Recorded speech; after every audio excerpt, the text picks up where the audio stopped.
In the fear-ridden years following the Great Atomic War, the Earth and its people had been reduced to a state of death and destruction. Those who had survived the tragedy began building anew with a hope for the future. But still the world remained divided. This time, man-made boundaries stretched beyond mere countries, forcing the isolated separation of one vast hemisphere from another. These two conflicting powers became known as the North Hemis and the South Hemis. Heading South Hemis's top security project, Red Planet, was Dr. Albert Gordon. Working with him was his wife, Dr. Ruth Gordon. They and a carefully selected team of scientists had labored in secret for 5 years on the project which hoped to put the first man on the planet Mars. Now, just days before the launching, the first public information releases were being given to certain journalists who would spread the story to the world if the project were a success. If it met with failure, neither the citizens of South Hemis nor their rivals in the Northern Hemisphere would know that it had even been tried. Astronaut Craig Matthews was in charge of briefing a government journalist on the details. Information had been leaked from North Hemis that their scientists were also trying to reach Mars, and the pressures were building in both governments to make sure that their men landed on the planet first. Man-carrying space stations had been circling the Earth for several years, and trips to and from the stations were not unusual. The first step in Project Red Planet was to transport the personnel in a normal manner to a specially equipped station. The second phase would be the actual launching from this artificial planet, where the spacecraft would no longer be subjected to the Earth's gravitational pull.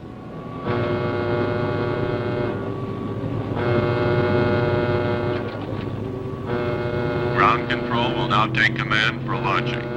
Blast off is set for 02100. All personnel must be at their stations.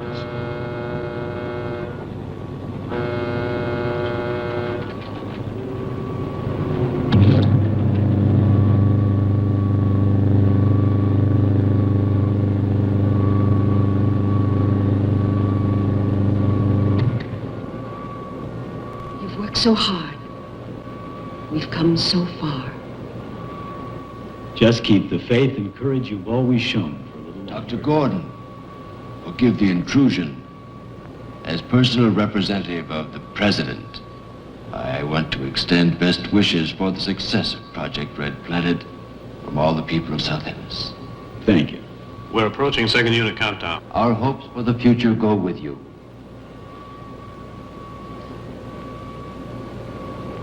All visitors must leave the launching area. Passengers will board immediately. Take good care of her, Craig. Now you see that he does. Well, I promise not to let her out of my atmosphere. Ah, he's always joking.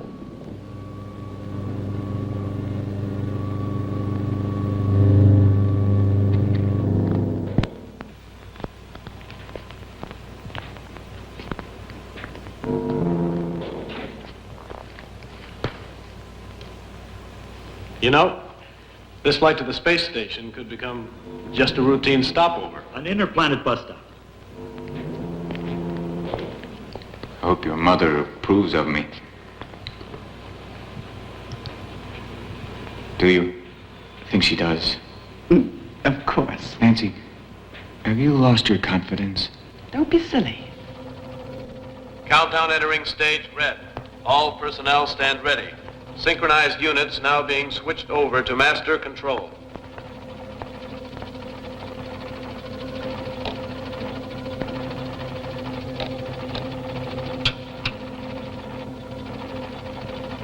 This is control.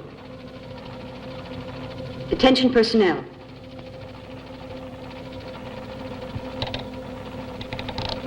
Project Red Planet, prepare for flight countdown. Begin your lane reports. First stage rockets ready. Main rocket stage ready. Fuel ready. Stabilization center ready. Power ready. Air conditioning ready. Radar ready. Guidance ready. Airlines ready for takeoff. Countdown red. Continue at 34.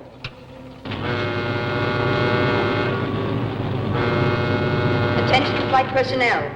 Loading elevators are now being withdrawn. Countdown continues at 20. All stations prepare for 0 red. Countdown continues at 10.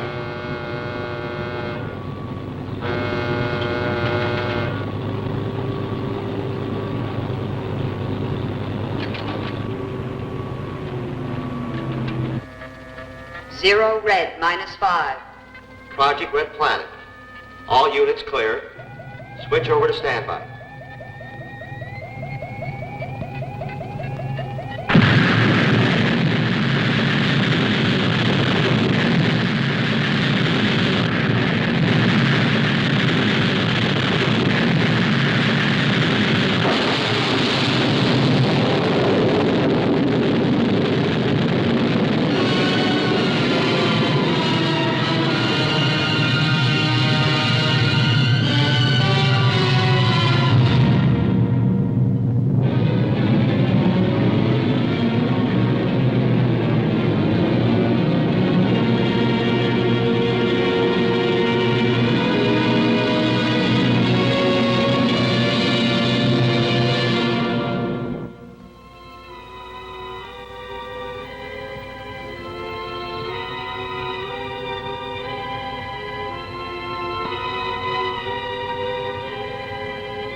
Have all preparations been completed? Yes, sir.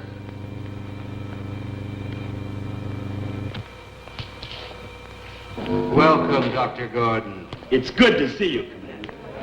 Hello, Paul. Commander Daniels?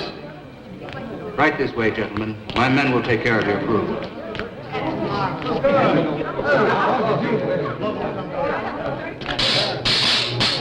Oh! Hey! Astronaut Johnson just blasted off from Mars. Tell us when you get there. I will if I can find a telephone. Don't reverse the charges.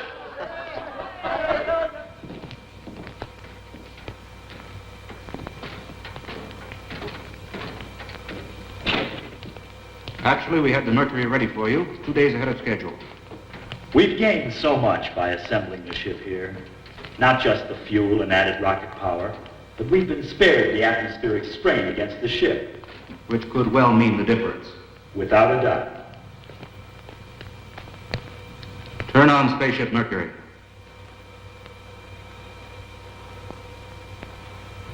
It's not going to be easy, you know, staying behind. Now look, you were the one who said this flight wasn't going to be a spaceman's holiday. So just consider yourself as being lucky. I hope you're wrong. I think he really means you're more important here. Any changes? Not so far. Here are the micronic charts. The solar reports continue to verify our last calculations. Couldn't ask for better conditions. How long will it last? An estimated 5 or 6 weeks. Beyond that, we'd be taking a chance. If all continues as planned, we shouldn't have any problems. None whatsoever. Commander, we are receiving an encoded television wave.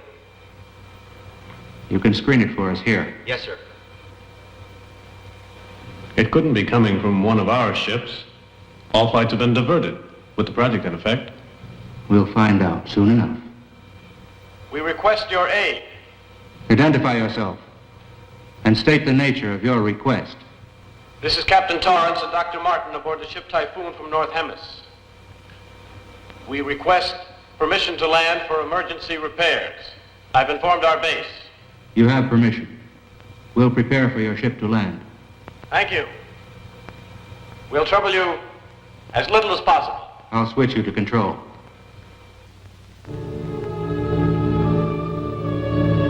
Attention, landing personnel on flight deck. Attention, stand by to receive unassisted landing. Repeat, stand by to receive unassisted landing. It's a North Hemisphere ship.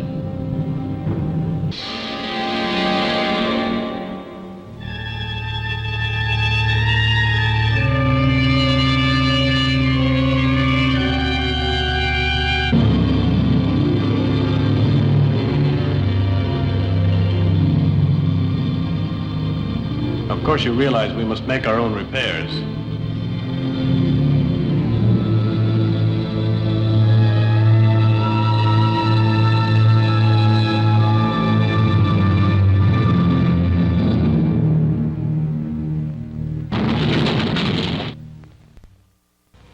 I want you to know how much we appreciate your assistance.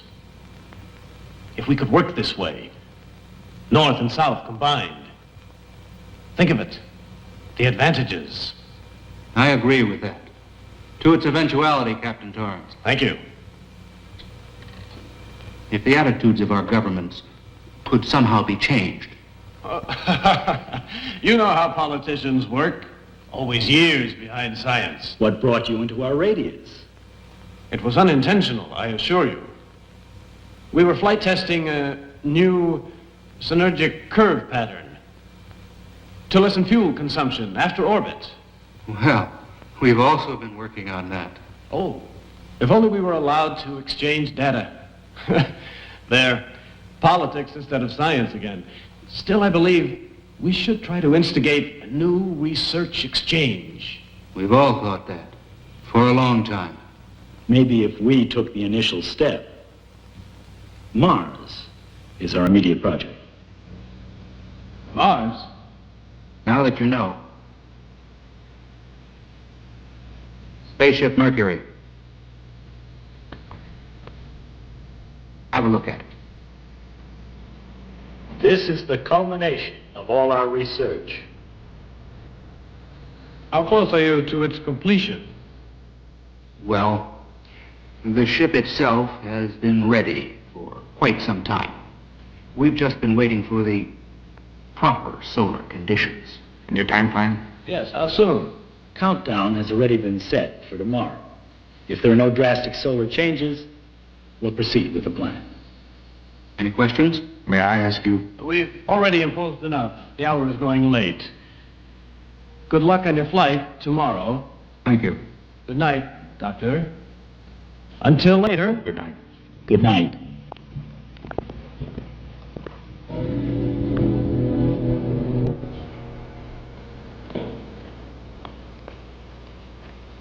We had no indication of this. It may leave us no alternative. Don't take too much upon yourself. Yes? Dr. Martin. Come in. I hope you don't mind this intrusion. No, not at all. Be seated. Thank you.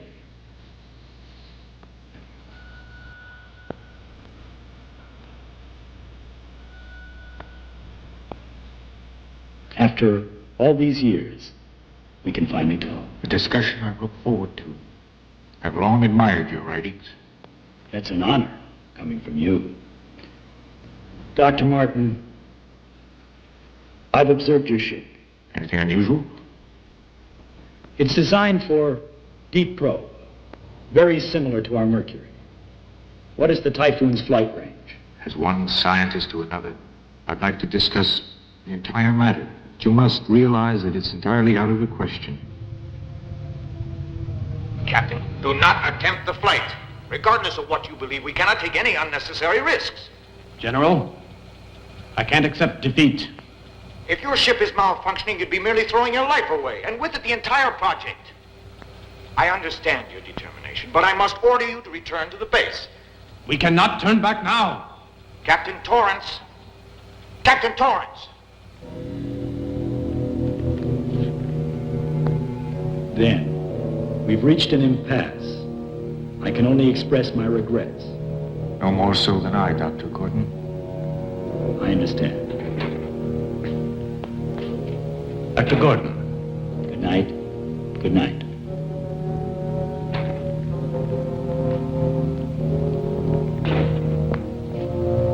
It's decided. We leave at once. For North Hemisphere? No, for Mars. I think our friends will be somewhat surprised. Captain, that's not our main concern at this time. Our repairs may not hold up. I went over the entire system, and it proved out perfect. You checked it? Remember, my friend, what this could mean. I realize the situation completely. But do you?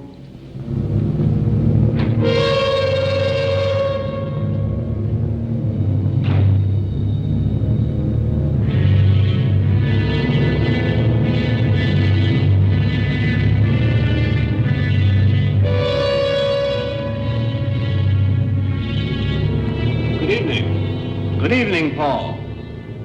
We came to work on our ship. Need any help? Not at the moment. Maybe tomorrow.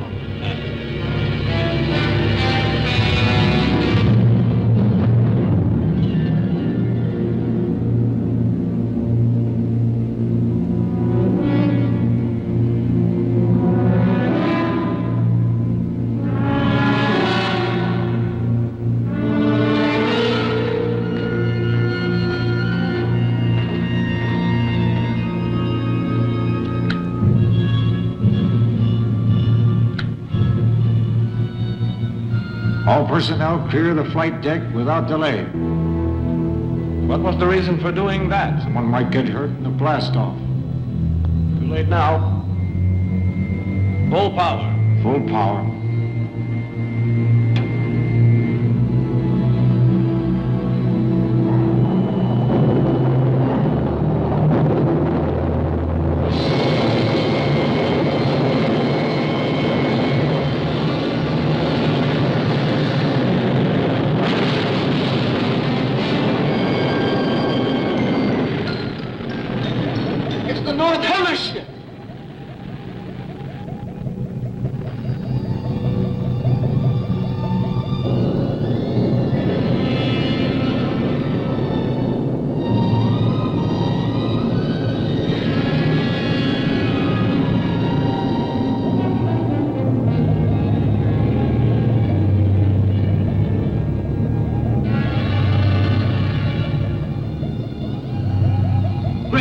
Someone's been hurt.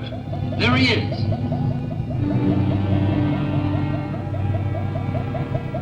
It's Paul Clinton. Let's get him inside. Is he badly hurt? I can't tell.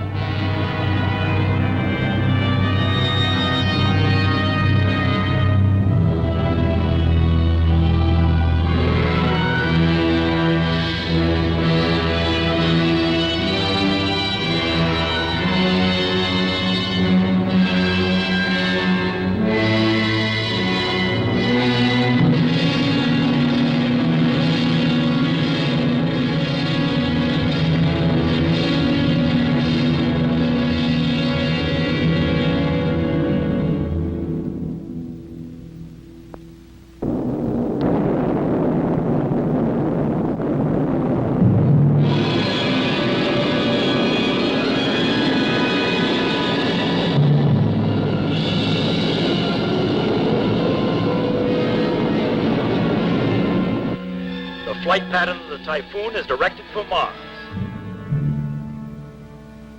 They weren't ready. You're so right, but they were obsessed. How are you feeling? Not too bad. Just shaken. I'll be fine by flight time. Paul. Doctor, you wouldn't replace me now. Not at this point. I have no choice. Nancy, tell him I'm all right.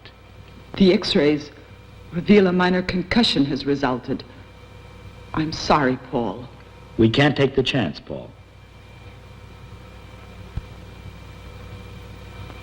Craig will replace you.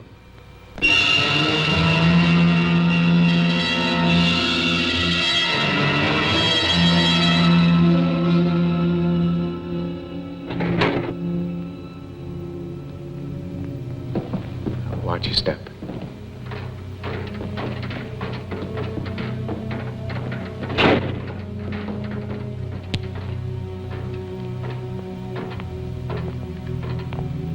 Over here, Nancy. Craig, I'm so happy Dr. Gordon chose you for the first flight. Mars, Nancy, think of it. I am. Before you know it, I'll be back with you in South Hellas. Craig. Please don't let me act like a little girl now. You won't, I'm sure. Final call. A medallion with our names on it. Pin it on the flag you place on Mars. I will.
Begin our relay.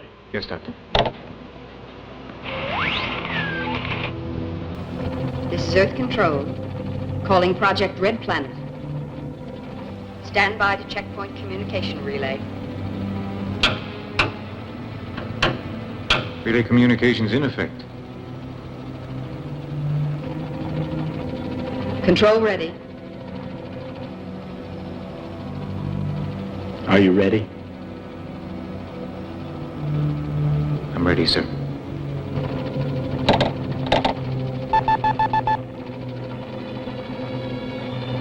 Attention. Countdown red. Recline. Switch to auto.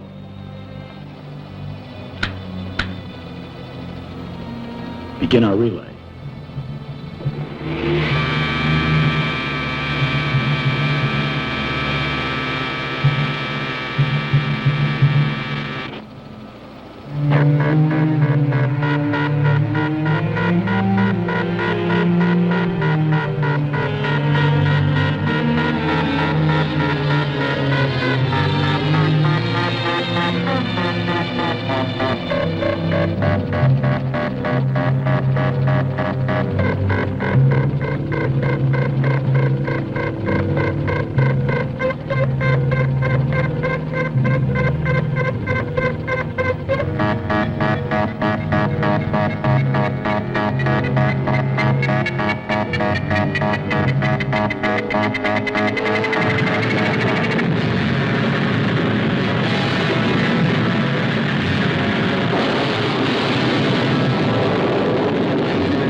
Temperature reading? 0.934, rising. That checks.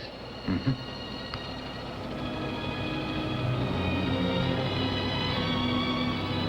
Say, what is this thing? Good luck charm? Something like that. Or pocket money for Mars? It's a medallion for history. So what is that? An asteroid? No. What's so interesting? I think it's an old friend of yours. Come here and see for yourself.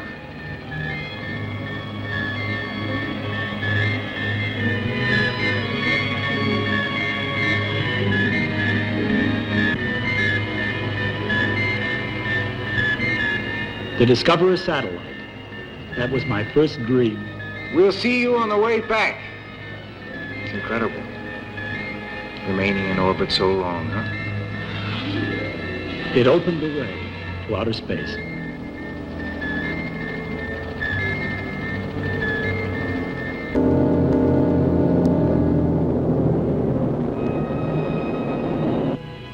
That's final, General. Signing off.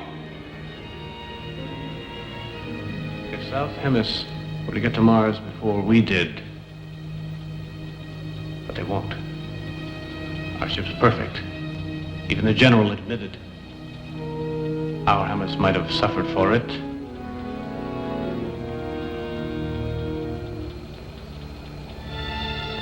Something's wrong. Our course is changing. It couldn't be. Our angle is perfect. Can't you understand? I said it was changing. It won't hold. You're wrong. Check it again. I have, twice. Being pulled away by a powerful magnetic field. It's the sun. The directional rockets. Won't they correct it? They might if we fired all of them. We've no choice. Fire them. I intend to. Just hope it's enough. Get ready.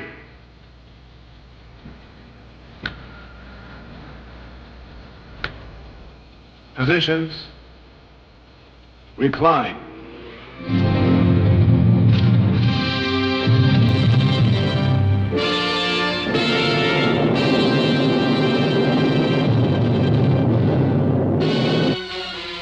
Let's monitor Earth. Yes? And continue density That's right. reports. Stand ready for checkpoint on third cycle. Spaceship Mercury passing through nearest proximity of Sun's periphery. Transmit your readings at 30-second intervals. Before I return to unified control, I want you to know that our latest figures coincide with the reports from the space station, and the first flight to Mars continues in perfect trajectory. There it is, Craig. Mars. What a magnificent sight. It looks like it's just waiting for us.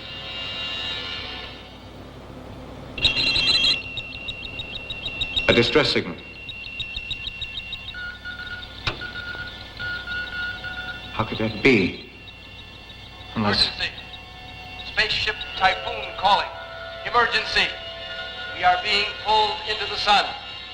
Our auxiliary rockets lack the power to hold. I repeat, we are being drawn into the sun. No power to hold. The magnetic radius. Is there anything we can do? Check position. Within radius 0.14. Could we possibly get to them? We have the power. I realize that, but what about the fuel? Course on Typhoon. Yes, sir. 2 lives are at stake, and we can save them. But the project? The project is for man. You won't change your decision, sir? We can't. Ready? Recline.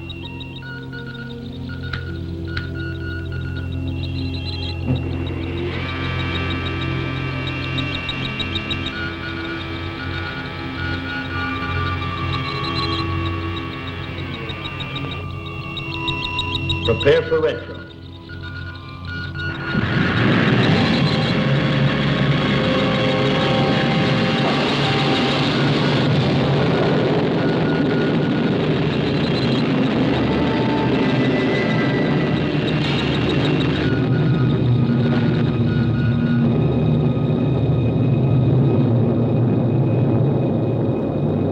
This is our last signal.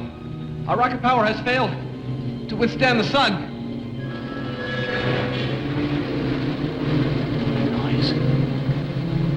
Has contact been made? It's meteors being fired from the sun's heat. The pole. Prepare yourself to resist the pole. We have failed. Our eagerness failed us. We needed more time for preparation.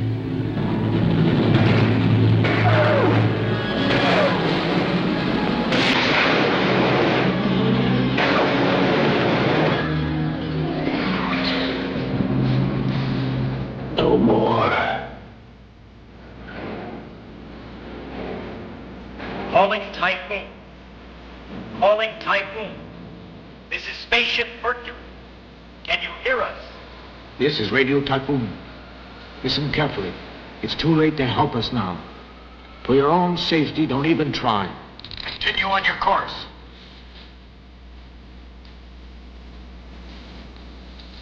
You see? They want to spare it. Radiation up.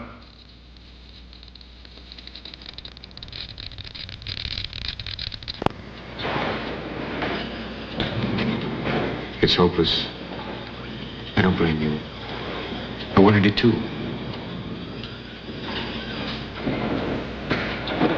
Don't torture yourself. It's all over.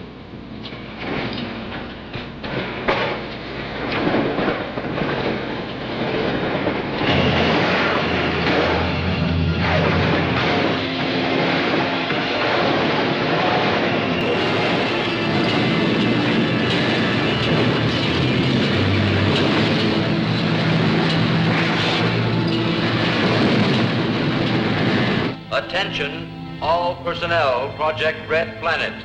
Report to the main control room immediately.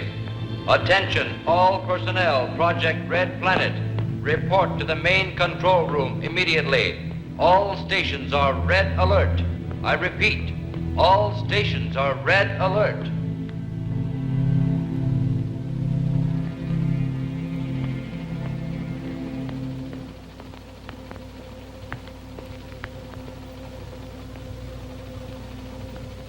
Mercury?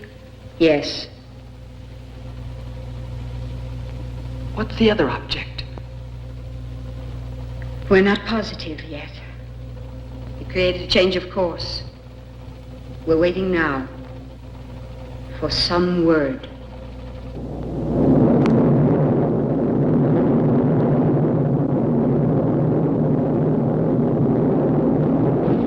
Speed set. Lock control. Get ready.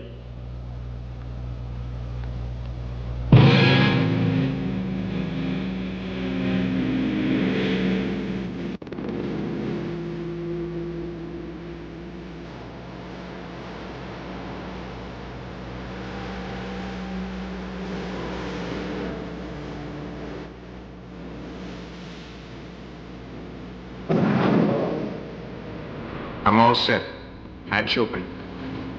Be careful. Your weight balance. I checked the pressure. Remember, Yes? you'll have only a matter of minutes to effect the transfer.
It'll be all right.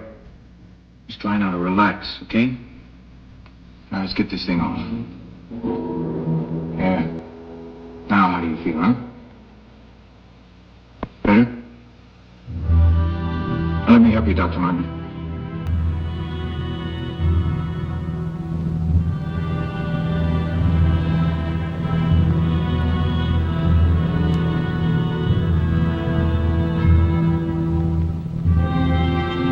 Craig, the figures were right. Could we make it back to Earth? We've consumed too much of the fuel.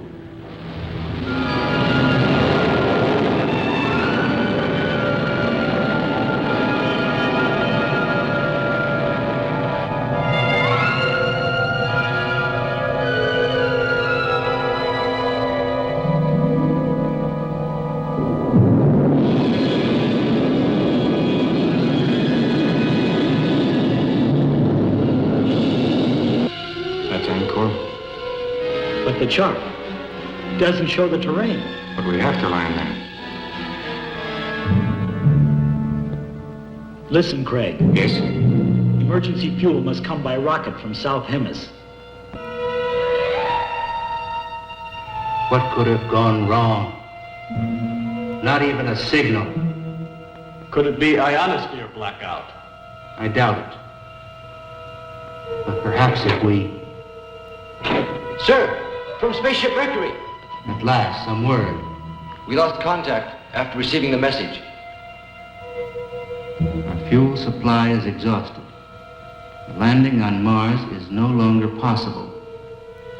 We'll attempt to land on Angkor, which is in the Martian orbit. If we're successful, we'll require a fuel rocket.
Nothing over here. I finished checking over the ship, Doctor. Any damage? Everything appears in order. Then we can leave if we get the fuel. Probably the rocket is already on the way. Come on, get ready. We'll have to set up the guidance antenna to receive the fuel rocket. Come in, Dr. Gordon. Commander, the fuel rocket launching has been completed. We can rescue them. If their guidance antenna can land the fuel rocket. And the outcome is in their hands.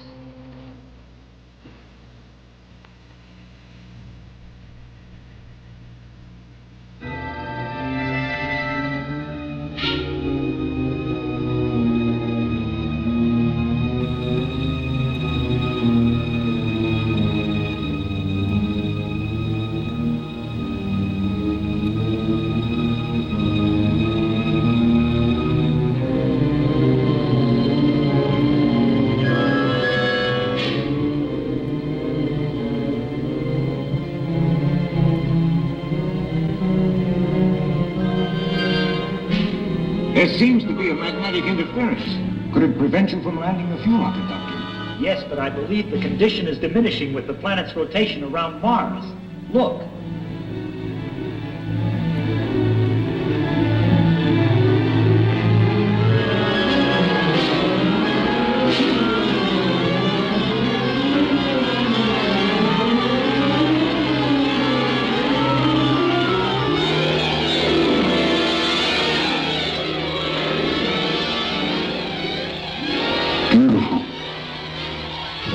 Does absorb the sun's rays. Then life must exist there. In all probability. Just think. A new world is almost within our grasp.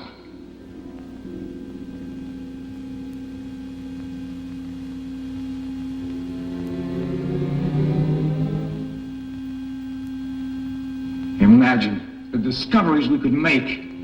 And we almost got there. If you hadn't sacrificed for us, you might have attained your goal. A life has more value than any goal that man can strive for.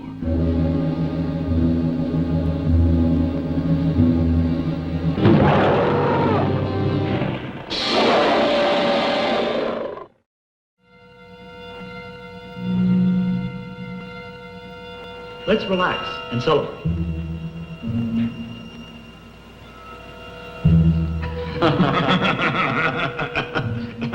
We have two reasons. Craig's forthcoming marriage to the nicest girl I know, and the rocket bringing fuel. Success to both. Success to both.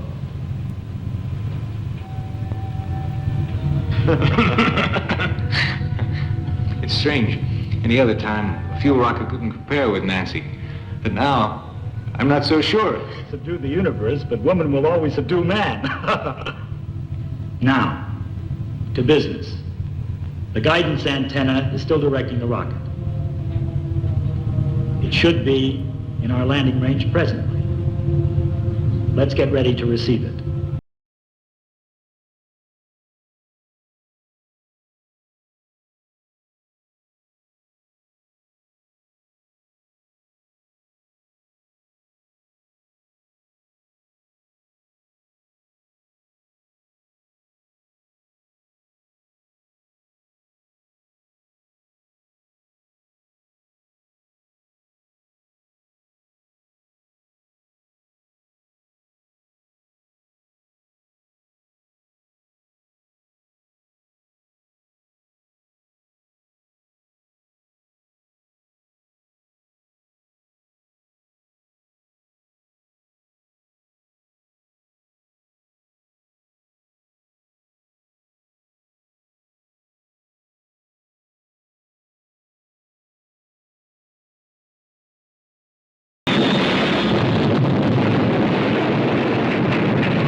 Members of the Space Agency, our observatory reports that the pilotless fuel rocket has crashed on Angkor.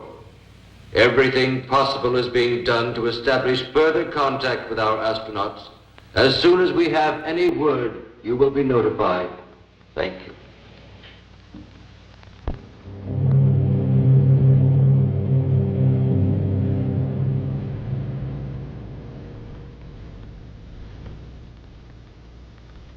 Craig, you haven't given up hope, have you? No. We're alive, and that's what's important. You're right.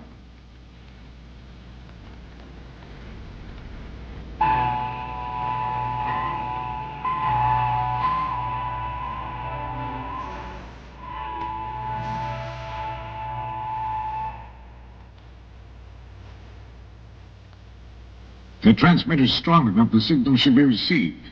It will be. Seldom I've seen a man more ingenious than Dr. Gordon.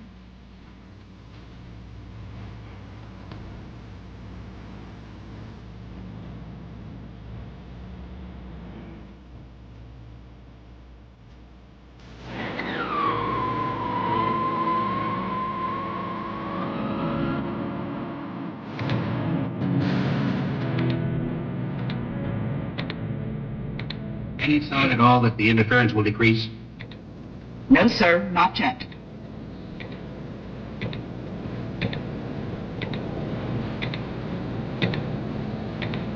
Have you tried every wavelength? Yes.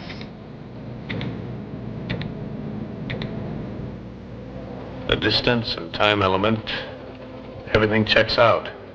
I know I could make it. Report from flight station. We are still unable to make contact.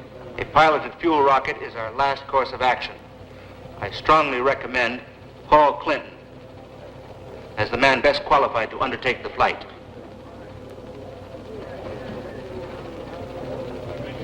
This is not an easy decision for me to make. Piloted rocket ship still requires additional testing. The commander could very well be right, but still. If there is some way to be certain that our men are still alive, I'll leave the decision to you, Paul. There's no other way. I have to go.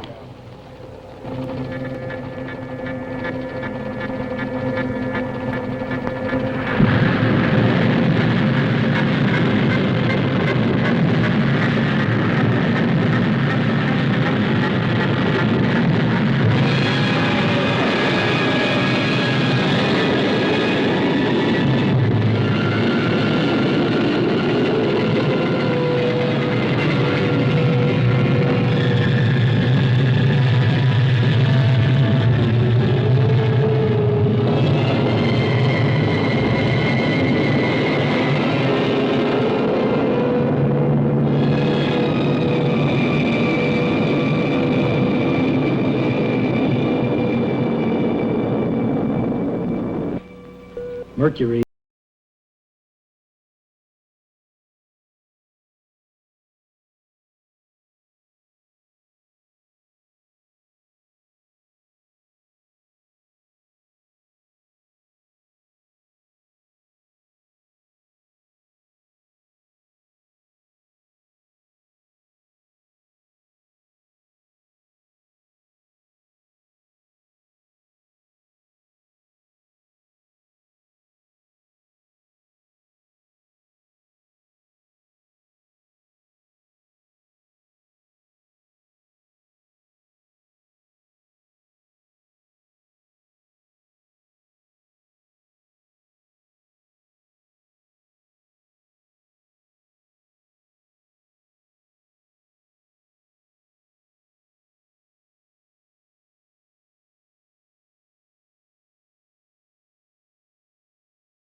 Gordon! Dr. Gordon, look! Out there!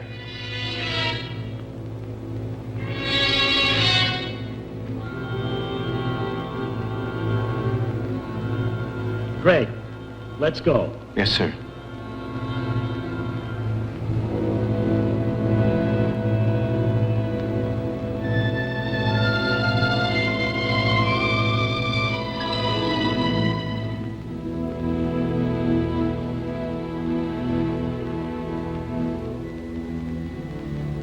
It's Paul Clinton.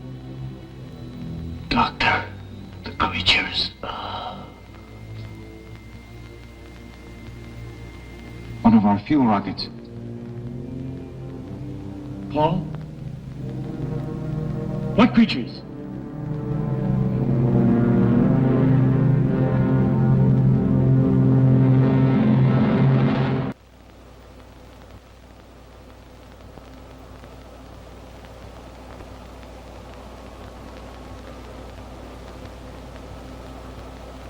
I know they're out there. How else do you explain the condition of Paul's body? We may never know the answer. But he gave his life so that we might go on living. That we will always know.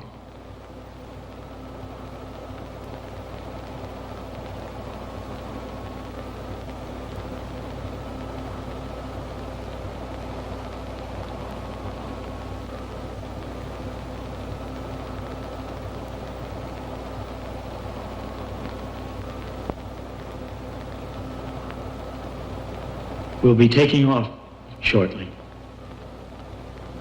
For Earth.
Passengers now disembarking at ramp 7. Mother Matthews! Mother Matthews, over here!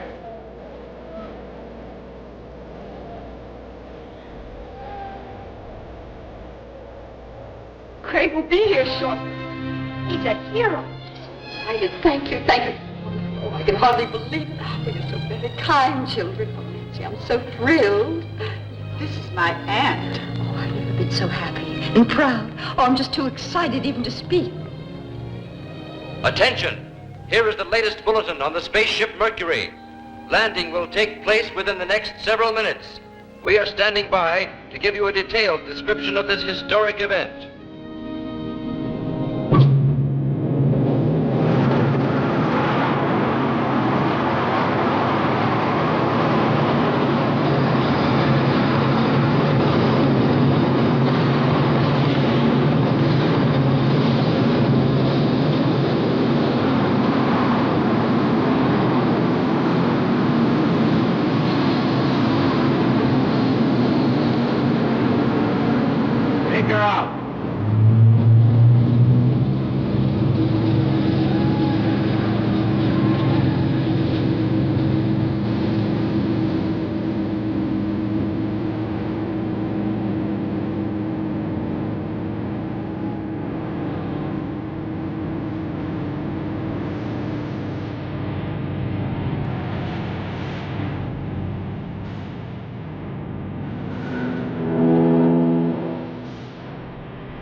Just thinking about you made me know we'd come back. I had faith. You're a wonderful woman. I love you.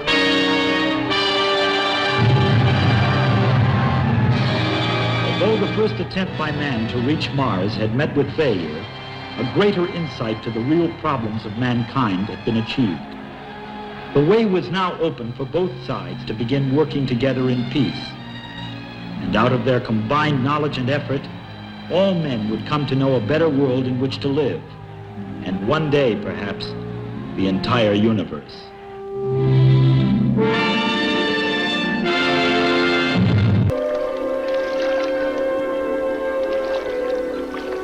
It's approved. The word came through 5 minutes ago when I was on duty in the laboratory. They're going to let you transfer. And I'm coming with you.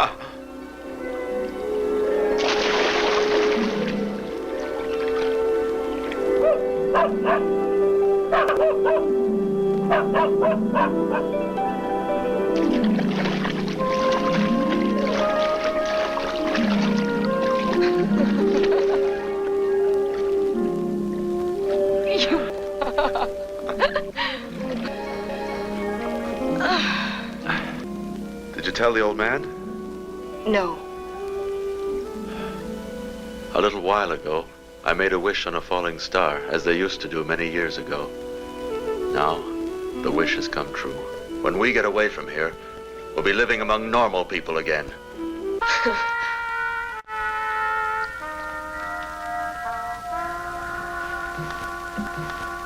There is something strange in the air. Don't you feel it? Or is it that I'm just so sensitive? Are you on the dawn shift too? Yes, for the last time on this dull island.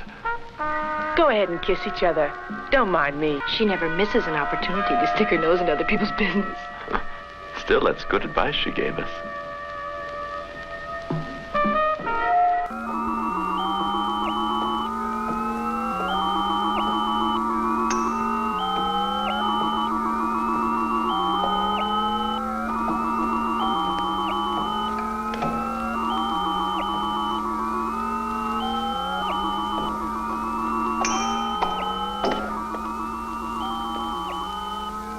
George, those meteorites are messing up everything. What do you expect on an August night? Take a look yourself, George, before it gets too light.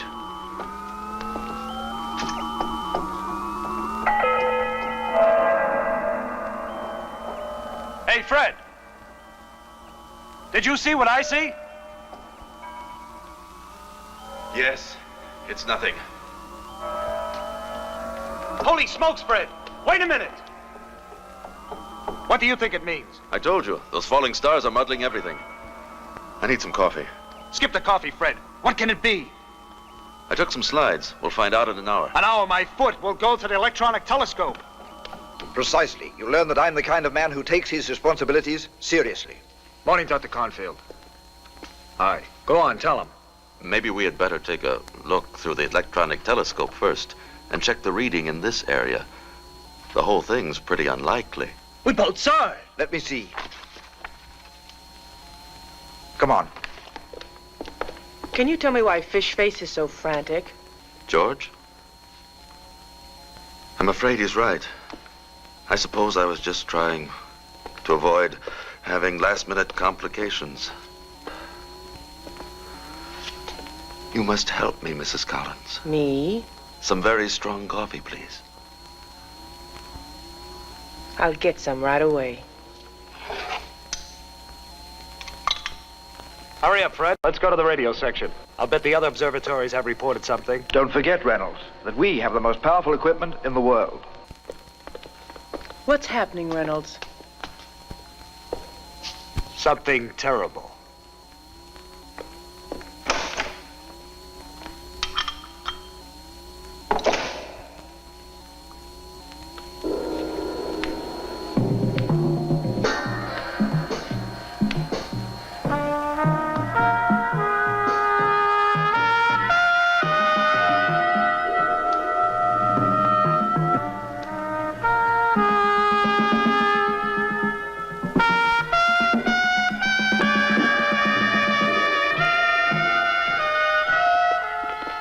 Hey, Pat, anything reported from the other observatories? Just routine. That's impossible. George, please. The teletypes receive over 1,000 words a minute, maybe somewhere among the messages that haven't been decoded yet. My dear colleague, unusual messages are signaled by a red light and are given transmission and decoding precedence. Damn it all, Pat, what's that? It's base 3 on Mars. For the last 97 hours, they've been trying to get through in vain. Base 3 on Mars? Bob Cole, my former instructor at military school, is in command there. What's the matter?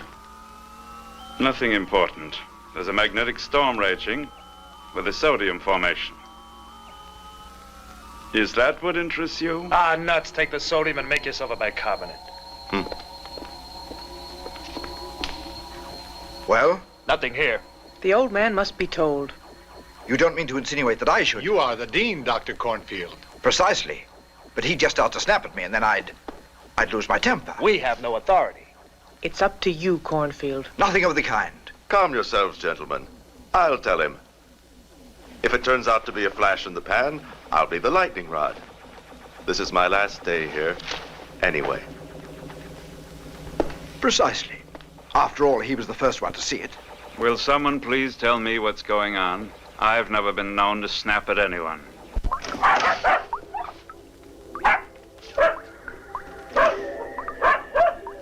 Lie down, get in.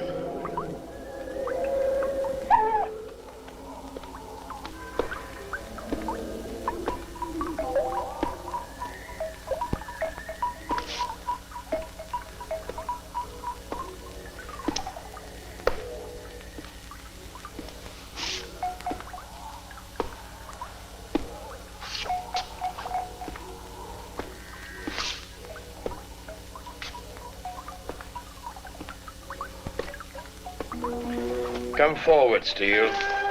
I know all about it. I don't understand what you mean, Professor. I'm talking about the reason that brings you here. Wake up, young fella. I'm talking about the outsider. The outsider? It's all written there.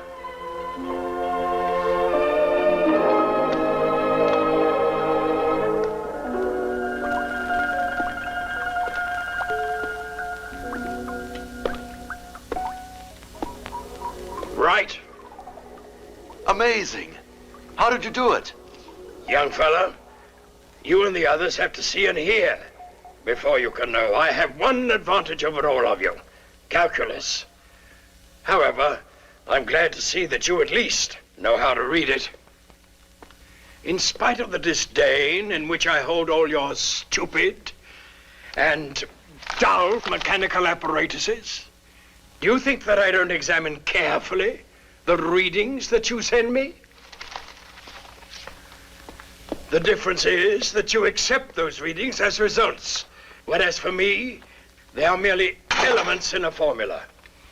I have been aware of this thing for the last 5 days, and I have been curiously awaiting to see when the rest of you would discover it. It was only just before dawn that we were able to... Oh, so you didn't see it until just before dawn. And didn't any one of you notice the change of position of the two outer planets? Change of position? Infinitesimal. It merely heralded the arrival of the outsider. Why do you call it the outsider? Because it comes from another galaxy. It simply entered the solar system during the night. None of the other observatories have reported it yet. They couldn't. They don't have powerful enough instruments. That's what Dr. Cornfield maintains. Ah, yes. How very interesting. I'm sorry to hear that I have an opinion that is shared by your Dr. Cornfield. What the devil are you staring at? Get away from me. I can take care of this. Anyway, it's all there. Diameter, dimension, speed, and course of the outsider. Now you keep your trap shut with the others and get out of here.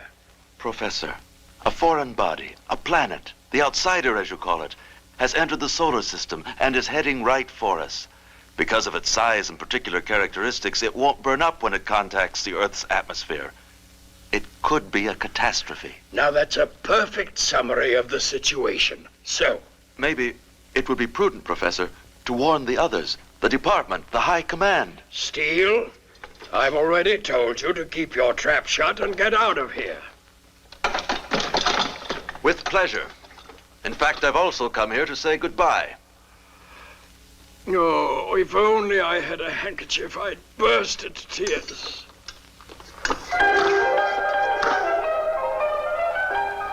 The ones who should have noticed it before you are those idiots on Mars. But since they're all army... They weren't able to, Professor. They are surrounded by a magnetic storm with the formation of sodium. Now that's not a bad alibi.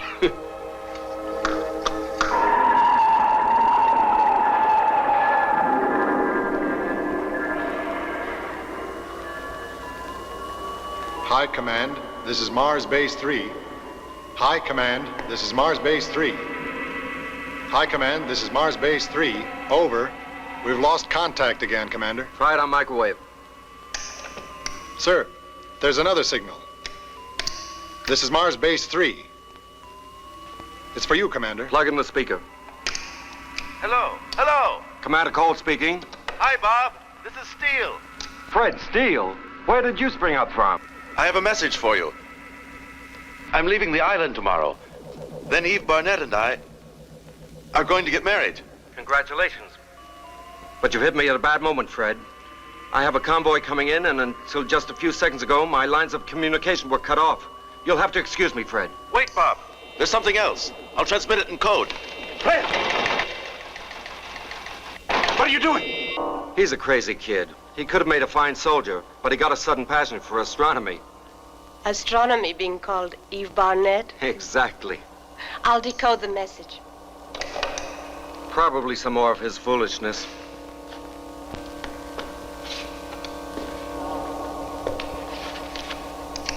Oh, so now you think marriage is a lot of foolishness?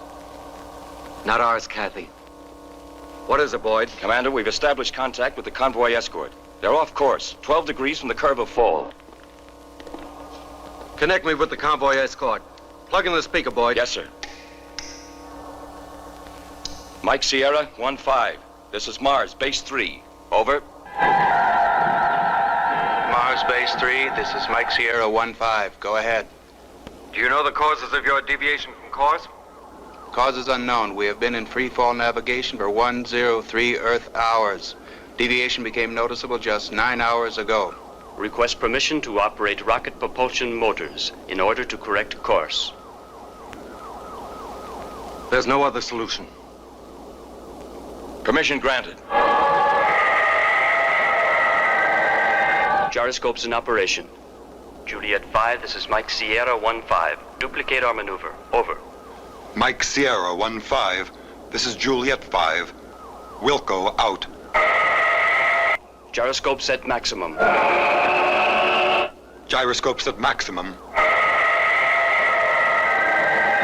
Engines at 8 gammas. Engines at 10 gammas. Inversion, 35 degrees.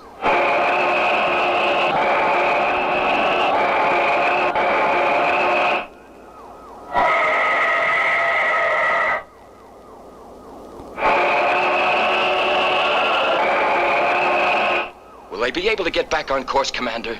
I don't see why not, Boyd. Bob, Fred Steele's message.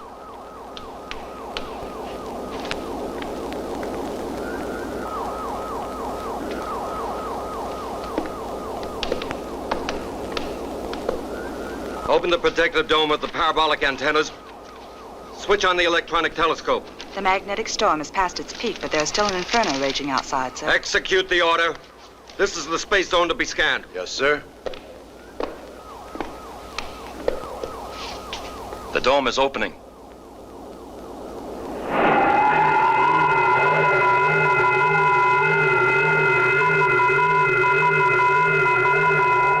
They're still off course, with a constant of 2 degrees increase.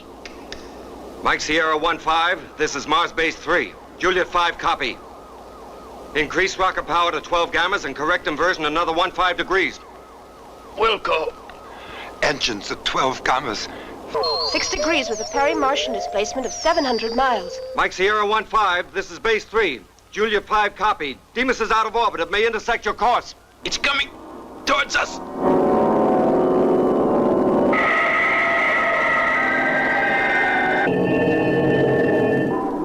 We're falling. The cargo carrier can't make it. It's too heavy. Commander! Order the cargo carrier pilots to launch themselves in space, to be picked up. Hurry! Juliet 5, this is Base 3. Adopt emergency system. Fred was right. We must calculate mass, size, and speed in order to determine its field of attraction. Mike Sierra 1-5, this is Base 3. Increase rocket power. Attempt rescue Juliet 5 pilots. Wilco, engines at maximum. Juliet 5, this is Mike Sierra 1-5. Prepare to effect self-launching. Ready in spacesuits. Emergency system in operation.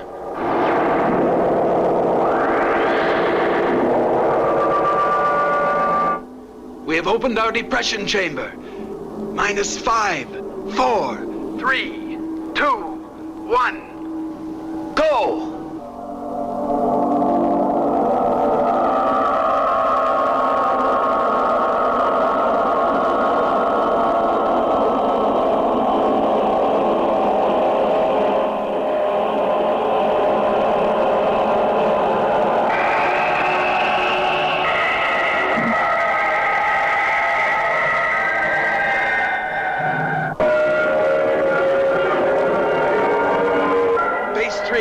Mike Sierra 1-5. Rescue operation effected. Request maneuver instructions. Over.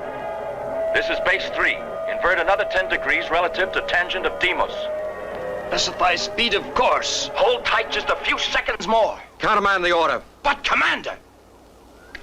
Mike Sierra 1-5, this is base 3. Disregard last order. Execute 35-degree inversion. Speed 16,000 miles. But then we'll head straight for Deimos. Execute!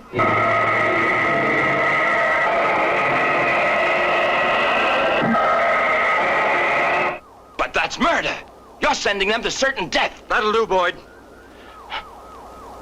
I'm sorry, Commander. I know what I'm doing. Don't you understand, Boyd, that the fields of attraction have undergone an incredible modification? We're falling! We're falling! Don't change course. Keep rocket power at maximum. Confirm. Lewis! Lewis, answer! Answer me, Lewis!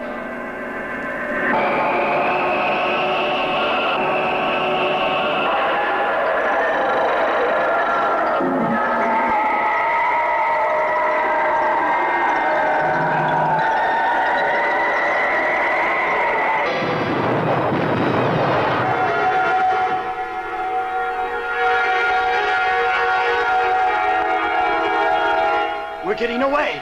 We're getting away!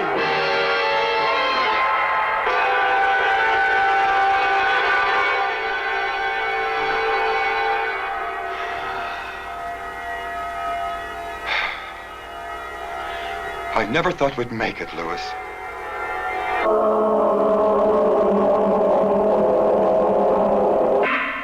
They'll be landing here on Mars in a few minutes. Commander, please excuse me. Don't let it worry you, Boyd. You just lost your bearings for a moment. Lewis, the first pilot on that spaceship, is my son. Thank you for having brought him back to me. You shouldn't thank me. We must prepare a report for the High Command and transmit to Earth its death sentence. Mars Base 3, calling Earth. I was the one, And Fred. Fred? Dr. Steele. Oh, yeah. Your boyfriend. You disobeyed my orders. We saved human lives. Are you going to get a medal? We won't. Maybe the base commander on Mars will. But we didn't do it to win a prize. All the more prize-worthy. Aren't you aware, you silly girl, that by this peremptory gesture of yours, you've created a panic before I could complete my studies of the outsider? But, Professor... Oh, I know what you're going to say. Something about the salvation of human lives. You're a great disappointment to me, Miss Barnett. I've been here at your side for several years now, Professor. And I've learned, if I may say so, to know you. And I have lived with myself many more years than you, if I may say so. And I know myself better. Why are you so determined to appear pitiless? I have no time to lose in popularity contests, and you don't either. Your young man is waiting for you. Is that Commander Cole's report on the outsider's field of attraction? Yes.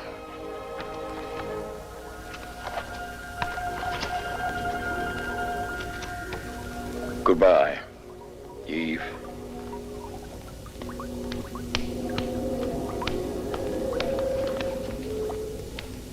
Oh, this is interesting. I could almost beg your pardon. Extraordinary. This confirms everything.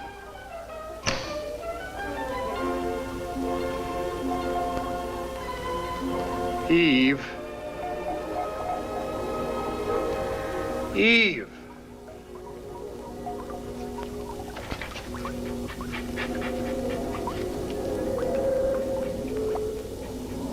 Ah.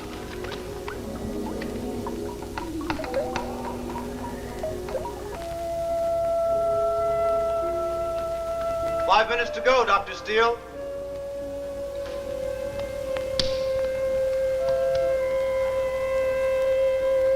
What's that for? I don't know. Fred, we can't. We can't go. Why? What's happening now is bigger than we are. It's not only happening here. It's happening in New York, in Moscow, in the tiniest village in Africa. But here... The important thing is to face it together. Forgive me, Fred.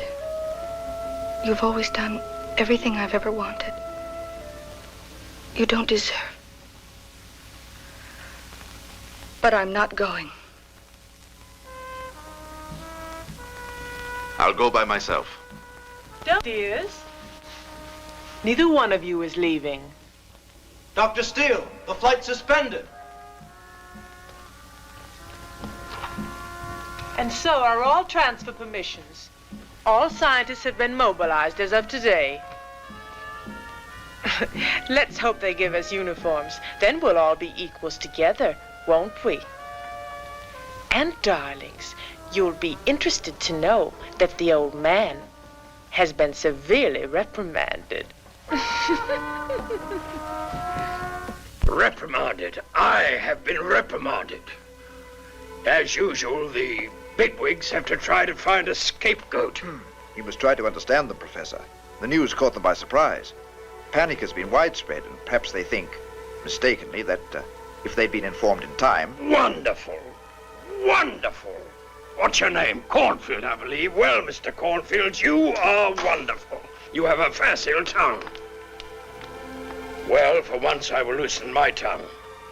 I didn't say anything because I wouldn't have been believed. You know, it's not difficult to tell the truth, but it's impossible to be believed. You want an example? Read it.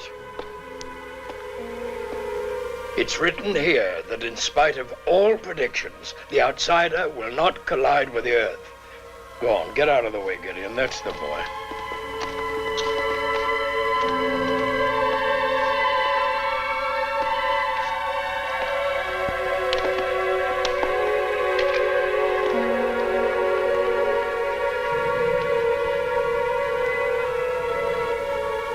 Professor Benson, in brief, you maintain that... I maintain nothing.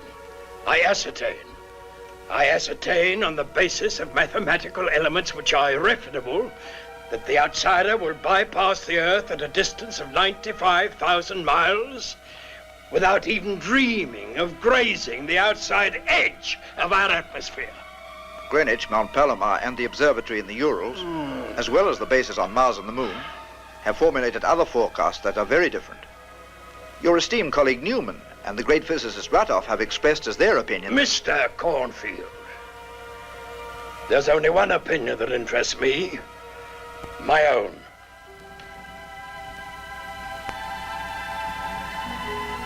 Oh, one would say, ladies and gentlemen, that you are disappointed to learn that the end of the world has been postponed.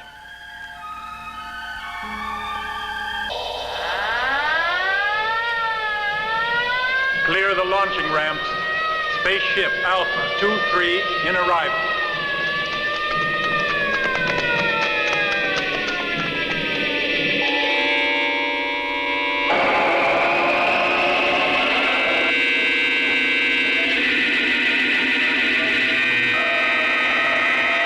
Engines off.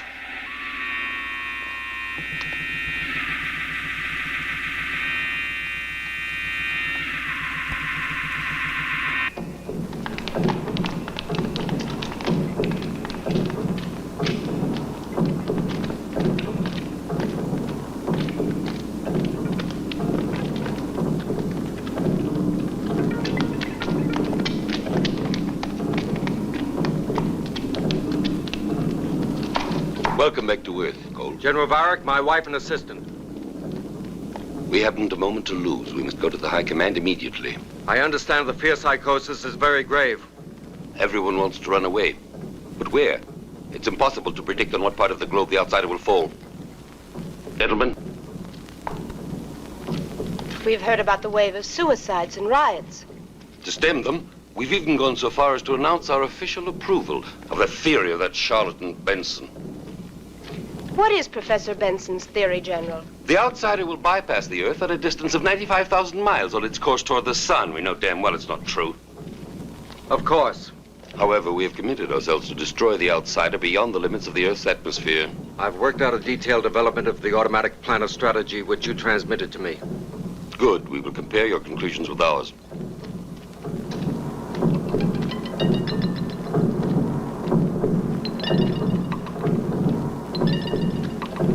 Your nomination as operational commander has been met with a feeling of universal relief, Cole. But my name's unknown to the public, General. Don't forget that you were the first to discover the outsider. All I did was receive the information communicated to me by Dr. Steele. I decoded the message myself. We know all that. However, the people have faith in you. It's not to our interest to disillusion them. General. Today we are facing an adversary just as much to be feared as the outsider. Public opinion. But the truth is... We cannot afford to split hairs. From now on, we can only rely on one thing.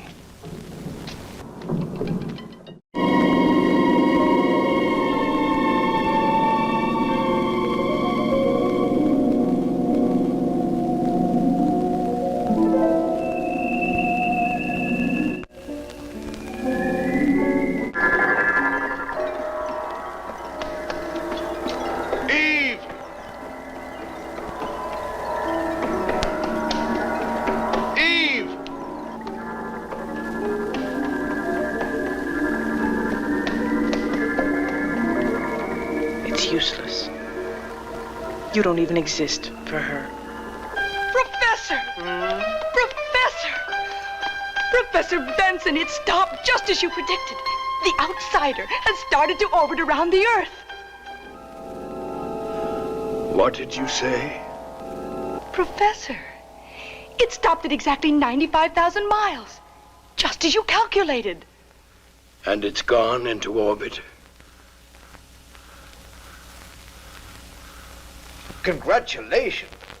Professor Benson, my congratulations. Stand back, you madman. Give me your reports.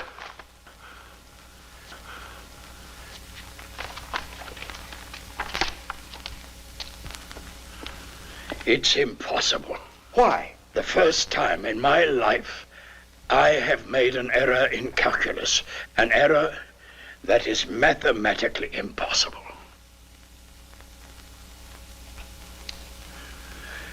The outsider should not have gone into orbit. Benson, is your little error in calculating you can think of? Dr. Steele, I have never held you in very high esteem, but I must admit that this time, without knowing it, you have put me on the right track. You're right. For once, I shall not depend on mathematical calculations.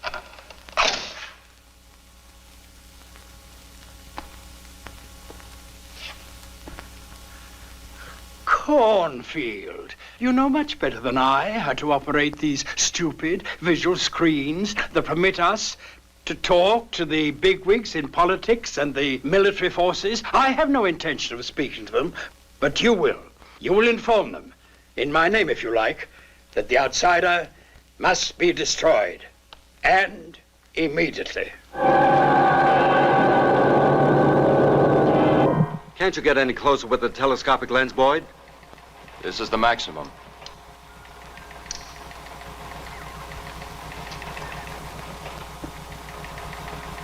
Spectroscopic examination reveals existence of 2 mineral salts, unknown to the solar system. Complete absence of atmosphere. Interior of mass is not compact, possibly made up of gases.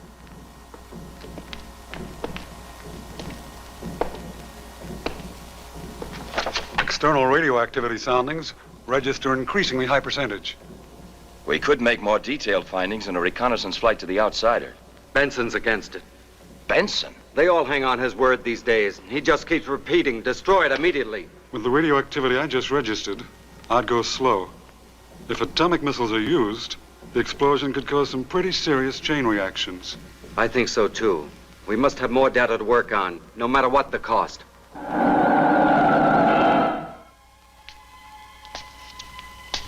Professor!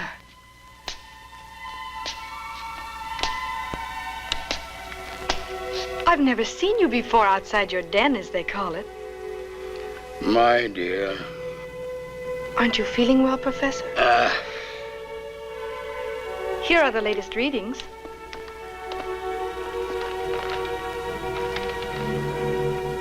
Still all right. They'll soon see.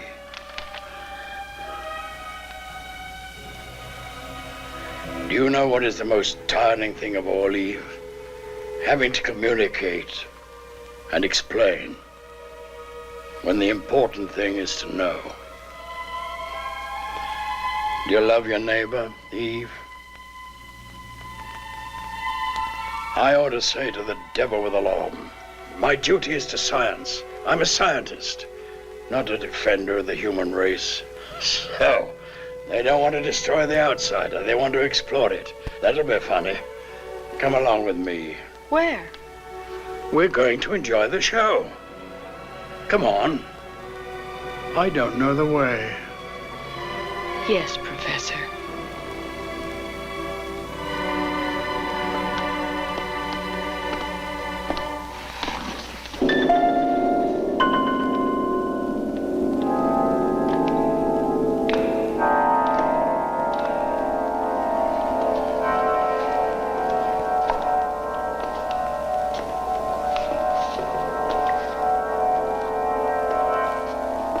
Professor, we are honored.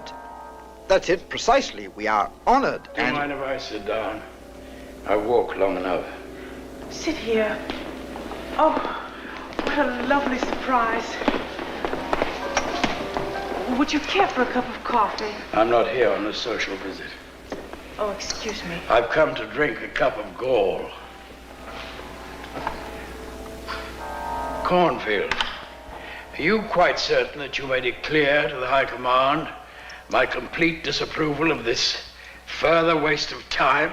More than once, I assure you, but the United Commission declared that the disintegration of the outsider would be too risky, so close to the Earth. Idiots.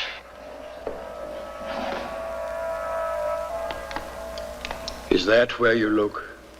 Precisely, Professor. We've just established contact.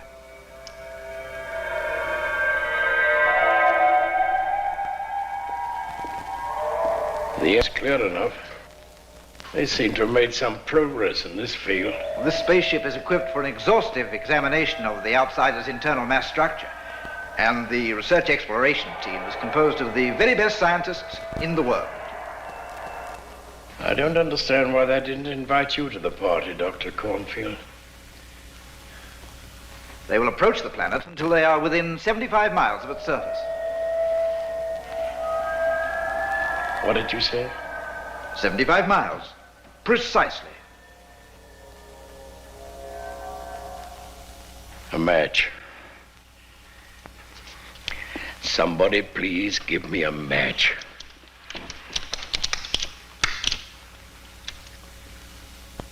High Command, this is Bravo Zebra 8. We have entered into orbit and are circling on a radius of 350 miles. Proceeding with electronic soundings. Over. Execute reduction of orbit and spiral course. Over.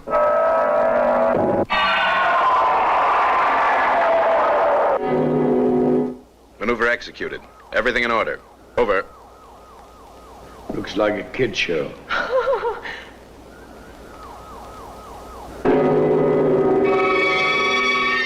Watch out! Turn back!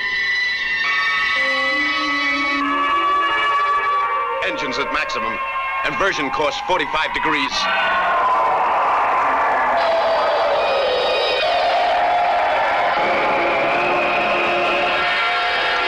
General Varick, why did you leave me grounded? You'll have other opportunities to play the hero. Look!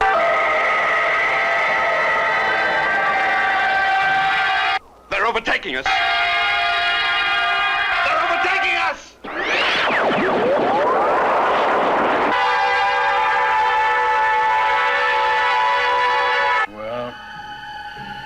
You've all seen, and I've had my satisfaction. I made no error in calculus. The outsider should not have gone into orbit. Since it did, it's because there was a voluntary modification. You said voluntary? Precisely. Cornfield, Put me in contact with the department bigwigs. The time has come to look them in the eye. Now, leave me alone.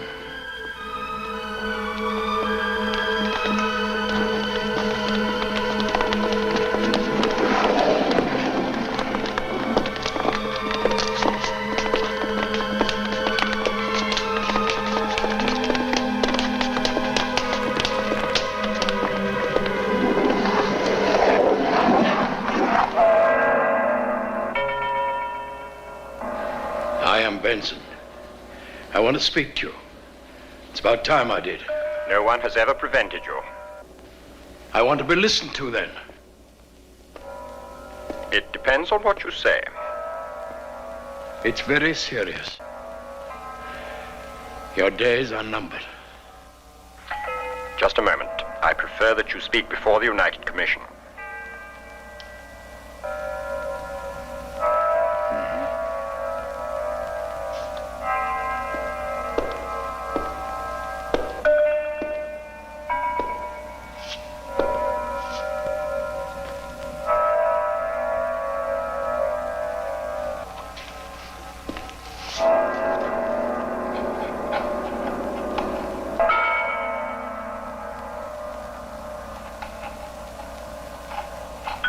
Professor Benson.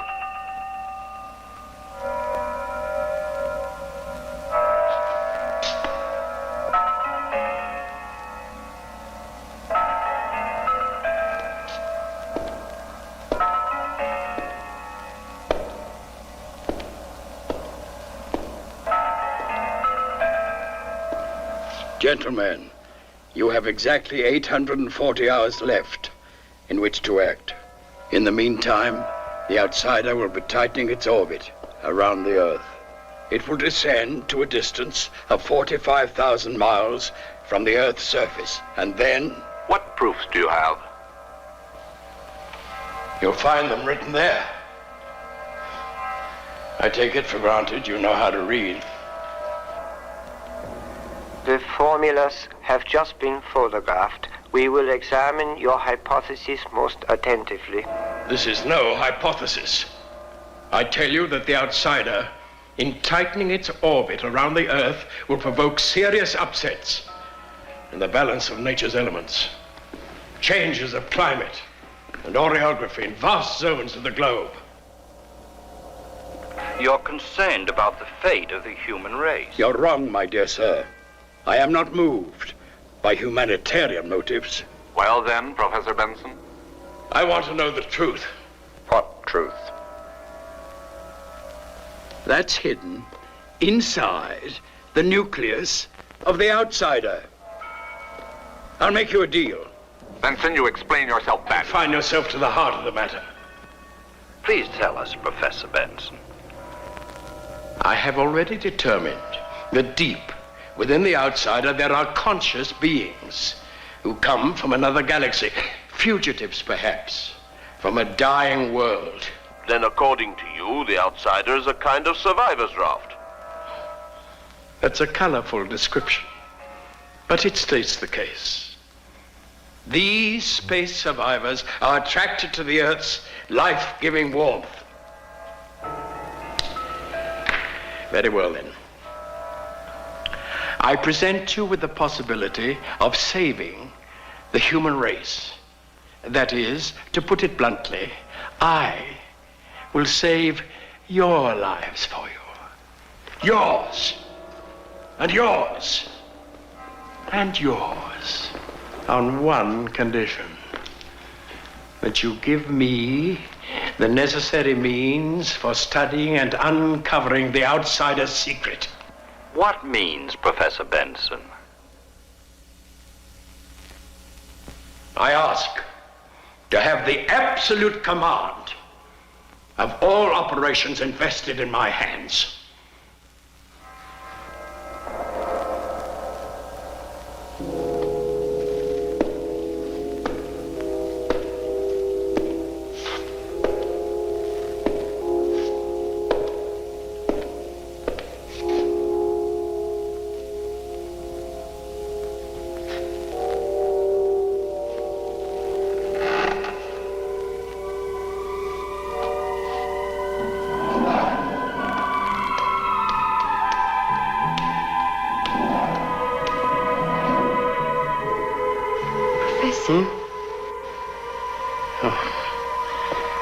scared them all away. Shall I walk you back to the house?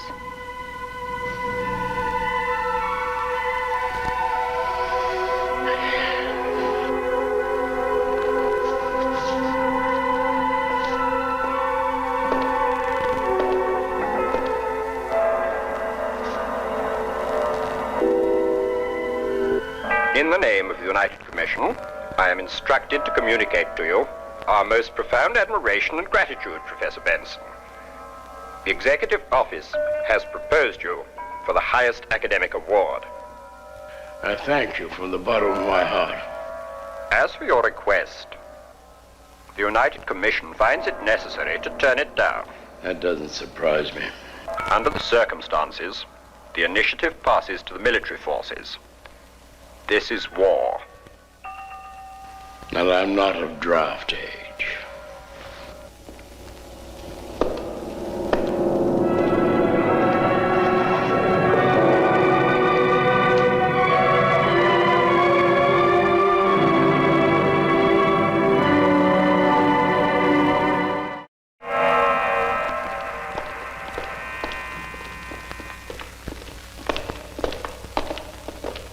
In substance, the operational plan is all here, in these buttons, from the 1st to the 9th wave. There are 3 regular strategic alternatives and 1 for emergency. This automatic plan has been conceived by our military engineers, guided by Commander Robert Cole. We're depending on you, Mr. Barrington, as chief of the Psychological Bureau, to unleash every propaganda means at your disposal to tranquilize public opinion. You can count on it, General. I believe I have all the elements necessary. Gentlemen.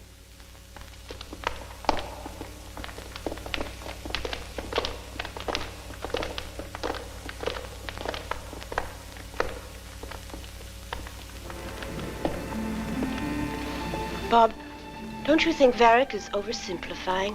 That's one way to gather courage.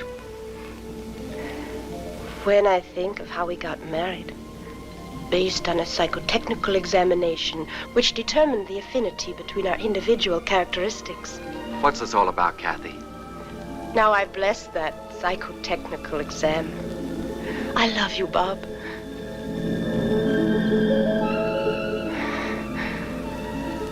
I'd like to have a house of our own and babies.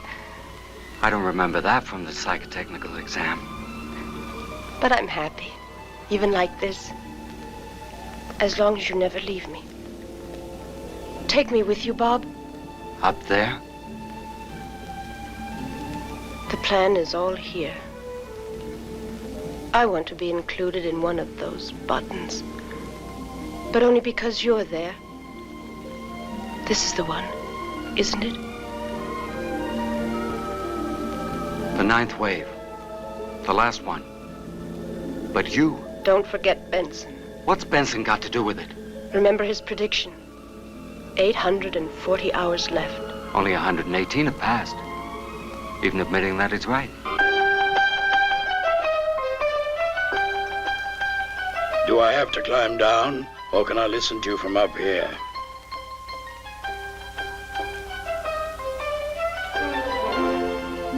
I know the plan of attack. First, the telecontrolled missiles will be launched as a diversion tactic. The discs will enter into their usual formations, provoking what the military experts refer to as the moment of neutralization. Only then will the spaceships attack the discs and destroy them. That technique's as old as the hills, supposed to be clever tactics, Why are you telling me all this stupid nonsense? The squadron commander is Bob Cole, who was the instructor of my class at school. Ha! Fine class that, Mr. Ben, judging by the results. He has asked me to take part in the expedition. Young fella, this is a dangerous mission, or as they say in such cases, a hopeless one. I know, but I need your permission. I'm still part of the scientific complement here. I don't like the smell of this story. Why? Because it's inspired by non-scientific motives. Explain yourself, Professor. What the devil do you think I'm doing? Eve, I want to present you a hero. He wants to go to war, all because of you. Because of me? Miss Barnett and I no longer have anything in common. It was all a big mistake. Fred! I've been made aware that Miss Barnett is completely indifferent, as far as I am concerned. And fortunately, I've discovered that I have the same feeling of indifference regarding her. What? What a dull, silly little performance this is. Right out of a 19th century melodrama. Professor, if Eve still interested me one little bit, I wouldn't be going out of my way to look for trouble, as you seem to be intimating. Nonsense. Human feelings are inconsistent. In fact, they're the only inconsistent elements in all nature. Be quiet, Gideon. I didn't ask for your opinion. All right, Steele. You can go with your old college chum and have yourselves a nice class reunion. I've just had an idea. Naturally, it's a great one.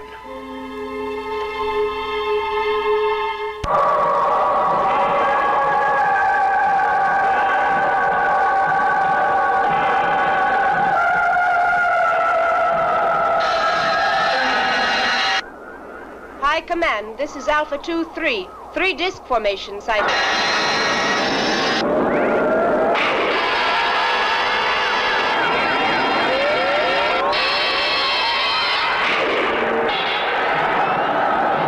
That's enough. Cut off the telecommand. Are you crazy? Cut off the telecommand, I say. We must maneuver freely. That would be an act of insubordination.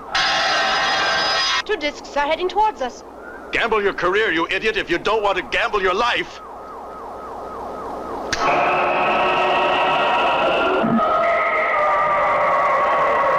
Alpha 2-3 has cut off the telecommand. Hit one of them, Bob. Not with the ray. Run into him. Don't look at me like that. I'm not insane.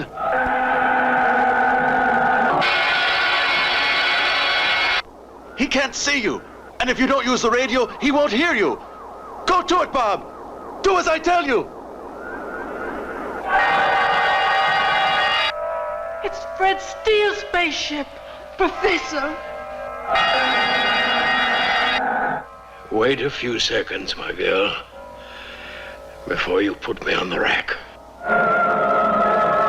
You must pass as close to him as possible, almost grazing him. Kathy! It's falling! It's falling towards the Earth! The other disks are retreating. At this speed, they'll burn up when they hit the atmosphere. At least Cole and his men will end up in glory. Damn it, Bob! You've got to regain control. Maybe... This is my party, Fred. Close your big mouth.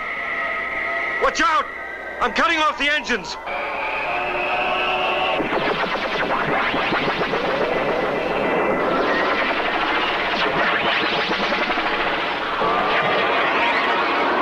Gyroscopes at maximum.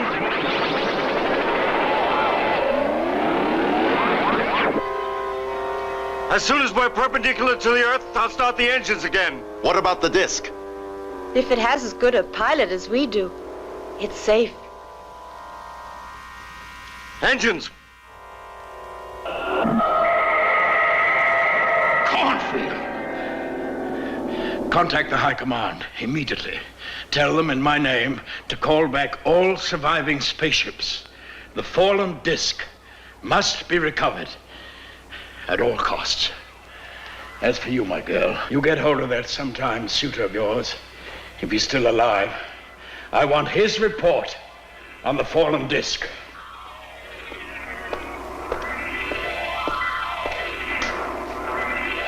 And if the bigwigs don't want to listen to me this time either, you can tell them in my name to all go to hell.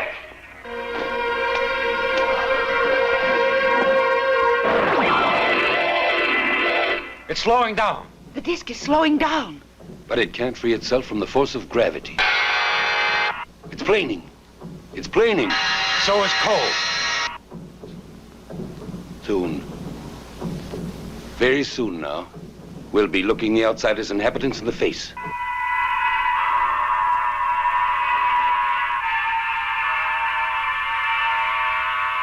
Quickly, Eve. Connect me with Professor Benson. Right away, Fred. We forced an entry, sir.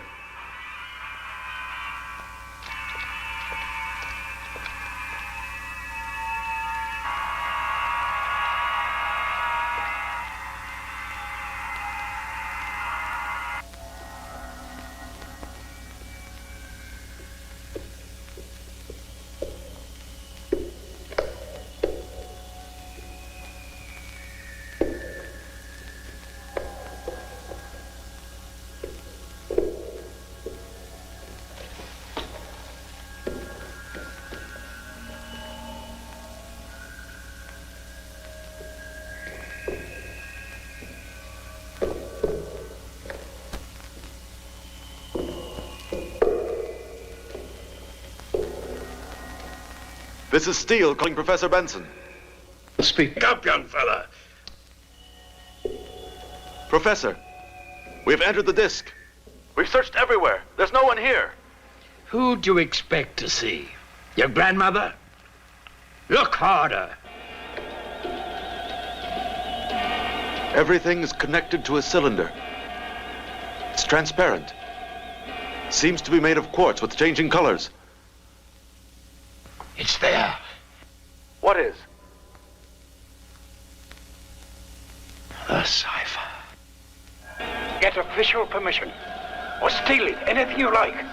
But bring it here to me.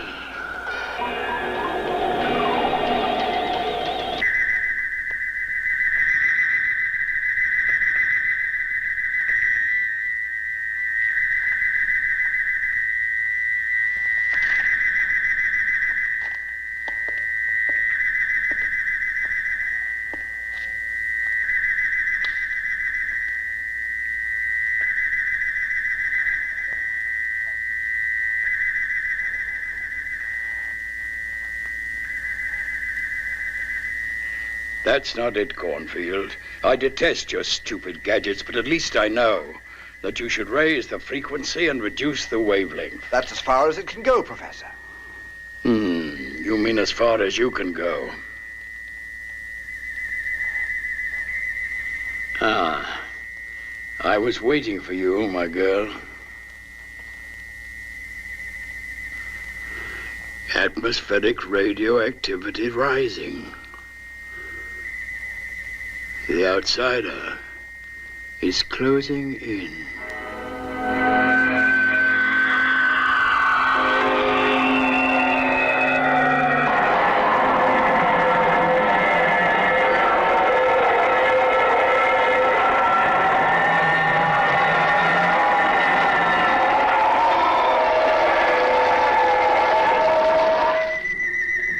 Fred. Listen.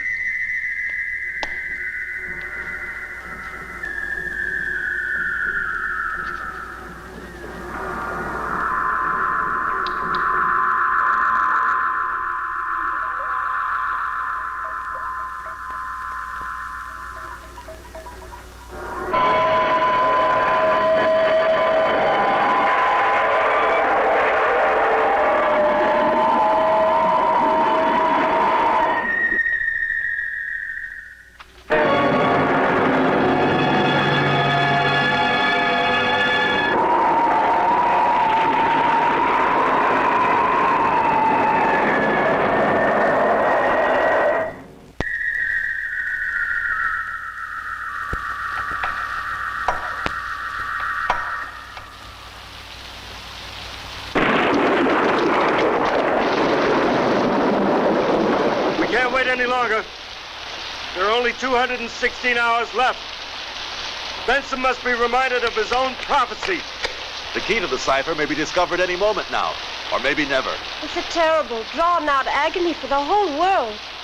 The abrupt end that everyone expected would have been better.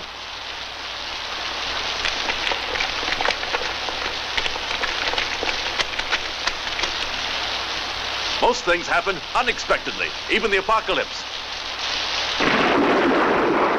Oh, I have faith in Benson, the mathematician. But in Benson, the cannon maker...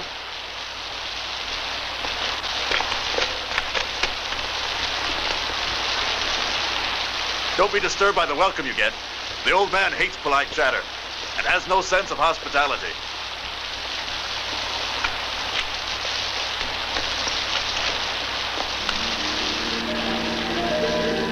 Excuse me, but have you two made up? We haven't had time. Or the opportunity. There's only one thing out of step with the times, Eve. Love. Please forgive me. Quite the contrary. I'm grateful to you, Kathy. I'm afraid, Eve. Not of suffering myself, but I'm afraid for him, my husband. Coming?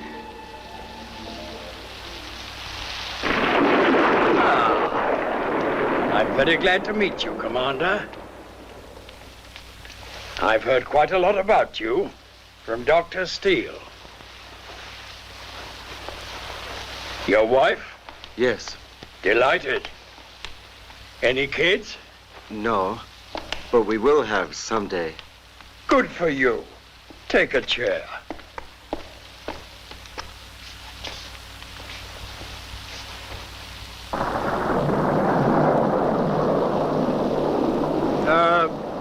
Mrs. Collins, I think the moment has come for you to offer some of your delicious coffee.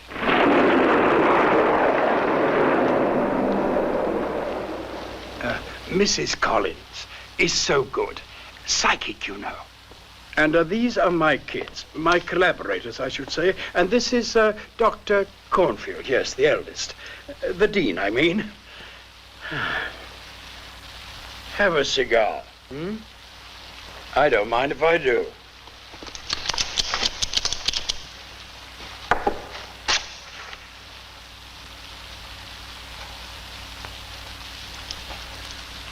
Ah, Gibson. What about some music? Professor, I'm very grateful to you for your courtesy, but... You don't like music? Not very much. Oh, but Commander, music is language, the language of the bodies in space. Have you never heard of Pythagoras, the harmony of the spheres, the language of numbers? But of course, you come from the same school as Dr. Steele. Professor! Enough. I have found, you understand, a richer language than your rude, imperfect spoken tongue. An order which sound will give from afar will make you, Cole, the most listened to commander in the history of the human race. Because we have deciphered for you the language of the outsider. And you will speak to the discs up there. You will give the order, and they will destroy themselves. And your weapons will be like these, this and that and that. Oscillators. Precisely. The highest of frequencies, wavelength 6 millimeters. Cornfield, you're wonderful. Gibson, Reynolds, Moran, music. What are we waiting for?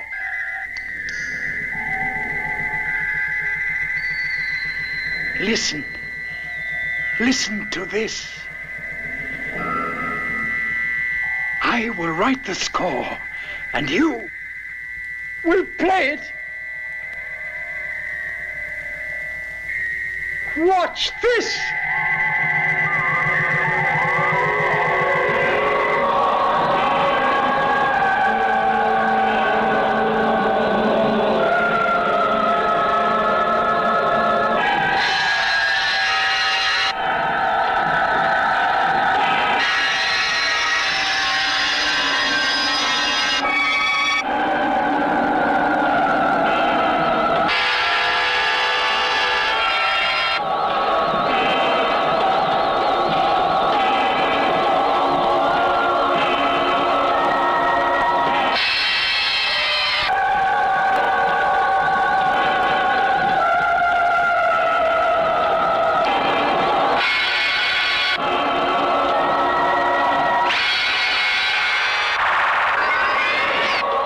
It's our turn. Cornfield, Reynolds, Gibson, Moran, music!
military operation for destroying the outsider is ready to go into effect immediately. But I want to discover the whole truth. It's passing close by to us. I cannot agree to let you destroy it out of cowardice. Professor, there are only 72 hours left in the time limit you yourself set. But you cannot destroy it on me now that I'm so close. Professor, you act as if it were your personal property. Science is nobody's personal property. Very well, then. You deserve what's coming to you. What do you mean? You have studied the planet's surface, but you have not torn open its bowels, which spewed forth the disks that I destroyed. That's where the truth is hidden, deep inside. You will destroy an unopened tin can, and that tin can will blow up in your hands. Do you really think there is someone inside? More than someone.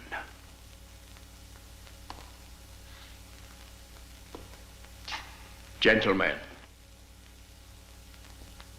I will give you a guarantee. For the first time in my scientific life, I will come out of my den, prepared to pay with my person.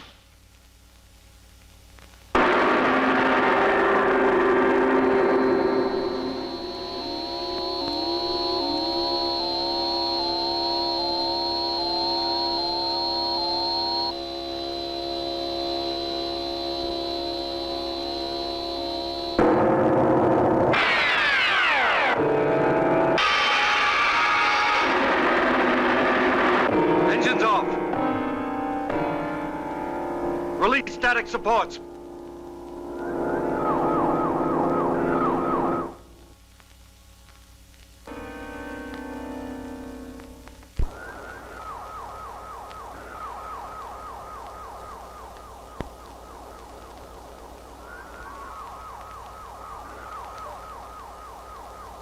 Professor, how do you feel? Like I never felt before, my dear. The radioactivity percentage is very high. The amianthus spacesuits won't protect us for very long. Long enough. Remember, Professor, that you must obey my orders. Aye, aye, sir. We have just 3 hours. Then the outsider will be destroyed. What a pity. My watch is always slow.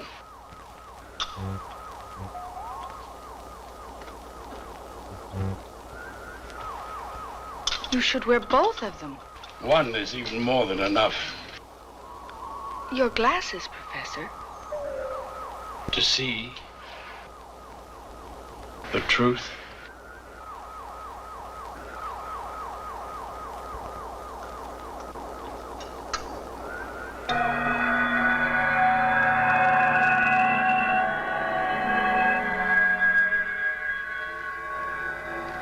Electromagnetic field at wide strength.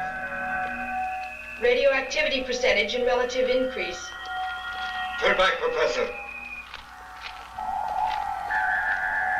It's a vast desert. We'd have to search for months to find the underground entrance, if there is one. Oh, shut up. I know the way. You're exaggerating your merits, Professor. The signal. I'm being guided by the signal.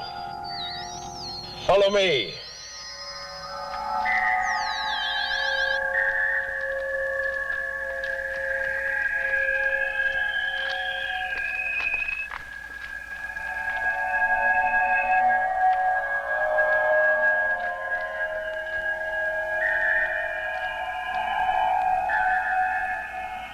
The discs took off from here.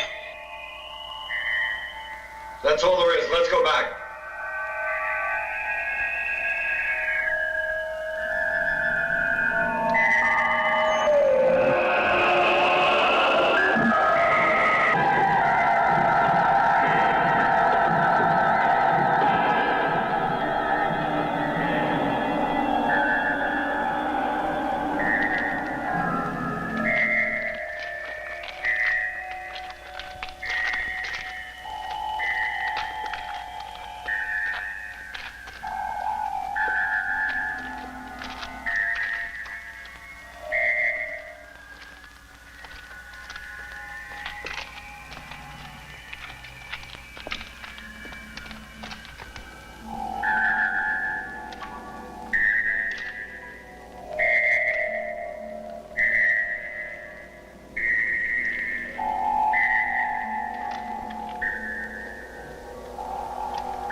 needn't be afraid of them. They tried in vain to escape from a world dying in agony, up in one of the higher galaxies. They have been traveling for millions of light years. This planet, that was intended as their Noah's Ark, has become their tomb. What killed them? Time. Perhaps they hoped that their future generations would land on a living world, if only a blind one like ours. Perhaps the secret of their death is locked inside here.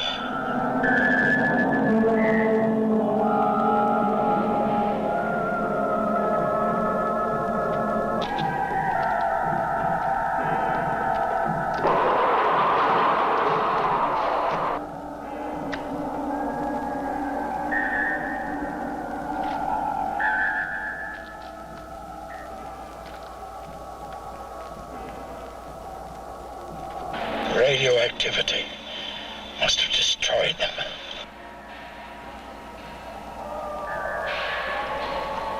Benson Expedition, this is X-ray 15, over. X-ray 15, this is Benson Expedition. Go ahead. Return immediately. Return immediately. We'll go. Prepare to re-enter. Not yet. Don't you understand, you crazy fools, that their plans have survived their death and would have set them down on the Earth uselessly? Those plans are condensed in something here which we must find. Then we shall be able to penetrate the secret of their immortal formulas. Instruction plan ready for activation. No! Professor, turn back, I beg you! Orders from High Command. Return immediately. Eve! Eve! Boy, I'll join you later. I can't leave them here. That's an order. Get back to the ship. Kathy! Professor Benson! Professor!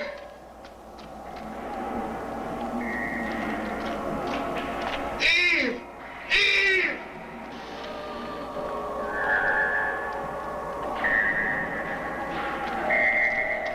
Kathy!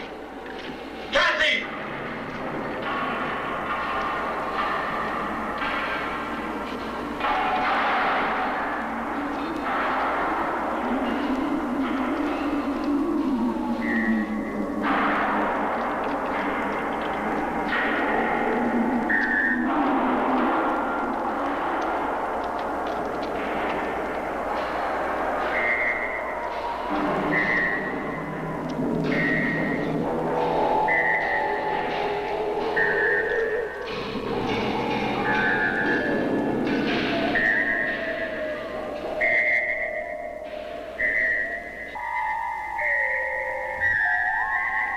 Professor Benson, turn back!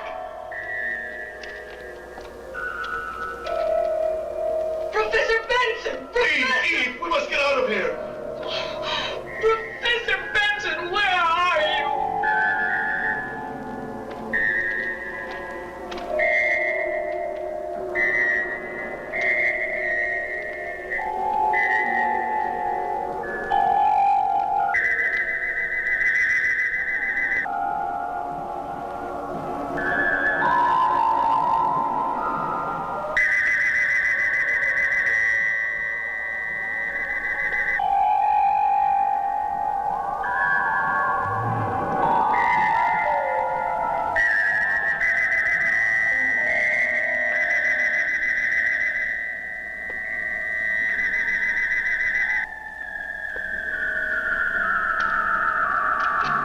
Here it is. The electronic brain is here.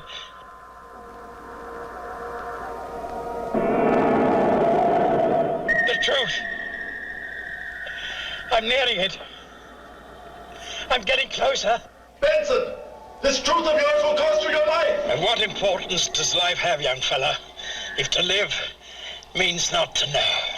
We don't want to know, Benson. We want to live!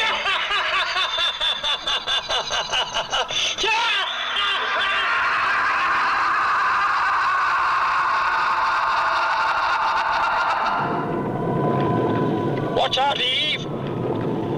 The outsider is defending itself.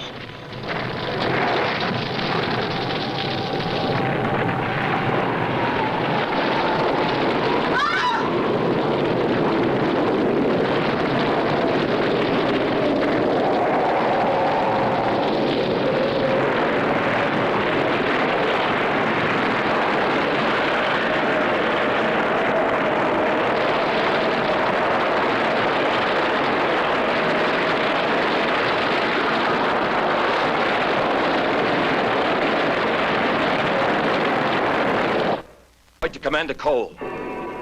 Boyd to Commander Cole. In the name of God, Commander, answer me. We've run around in a circle. Let's get out of here. Fred, we're here near the cave. We've reached it. No, Kathy. No. Bob! We won't leave, Commander, if you don't come back. I can't make it. Save yourselves. Go, Bob, go. Never, Kathy, never. My son Lewis and 2 other men are coming to get you. Answer! Boyd is trying to repay you. He's right. Save yourselves. Eve, I beg you.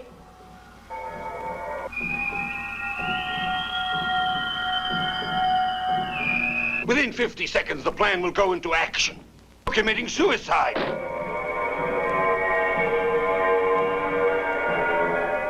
The rescue squad is about to pick up the missing party. Just a few more seconds, General.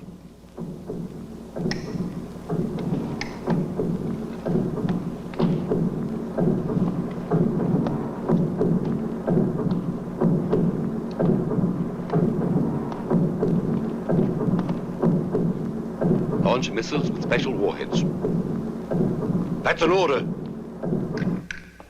Minus 10, 9, 8, 7, 6, 5, 4, 3, 2, 1. Contact.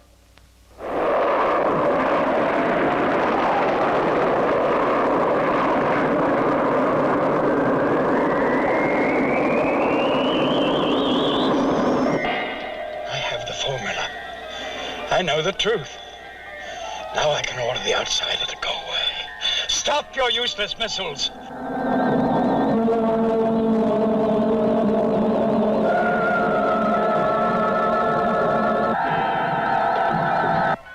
Engines!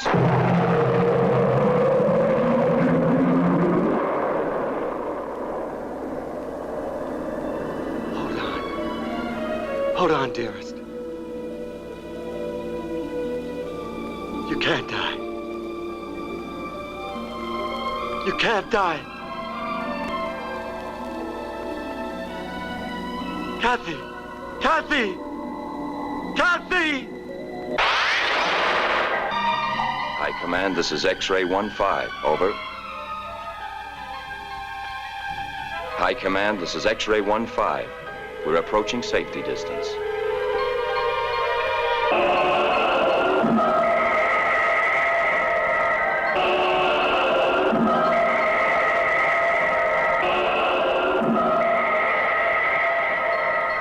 Goodbye, Professor.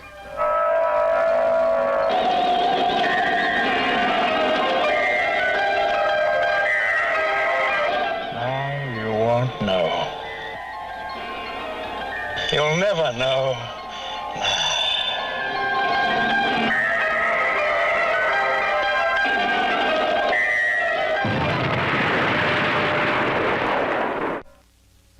Poor Benson. If they opened up his chest, they'd find a formula where his heart should have been.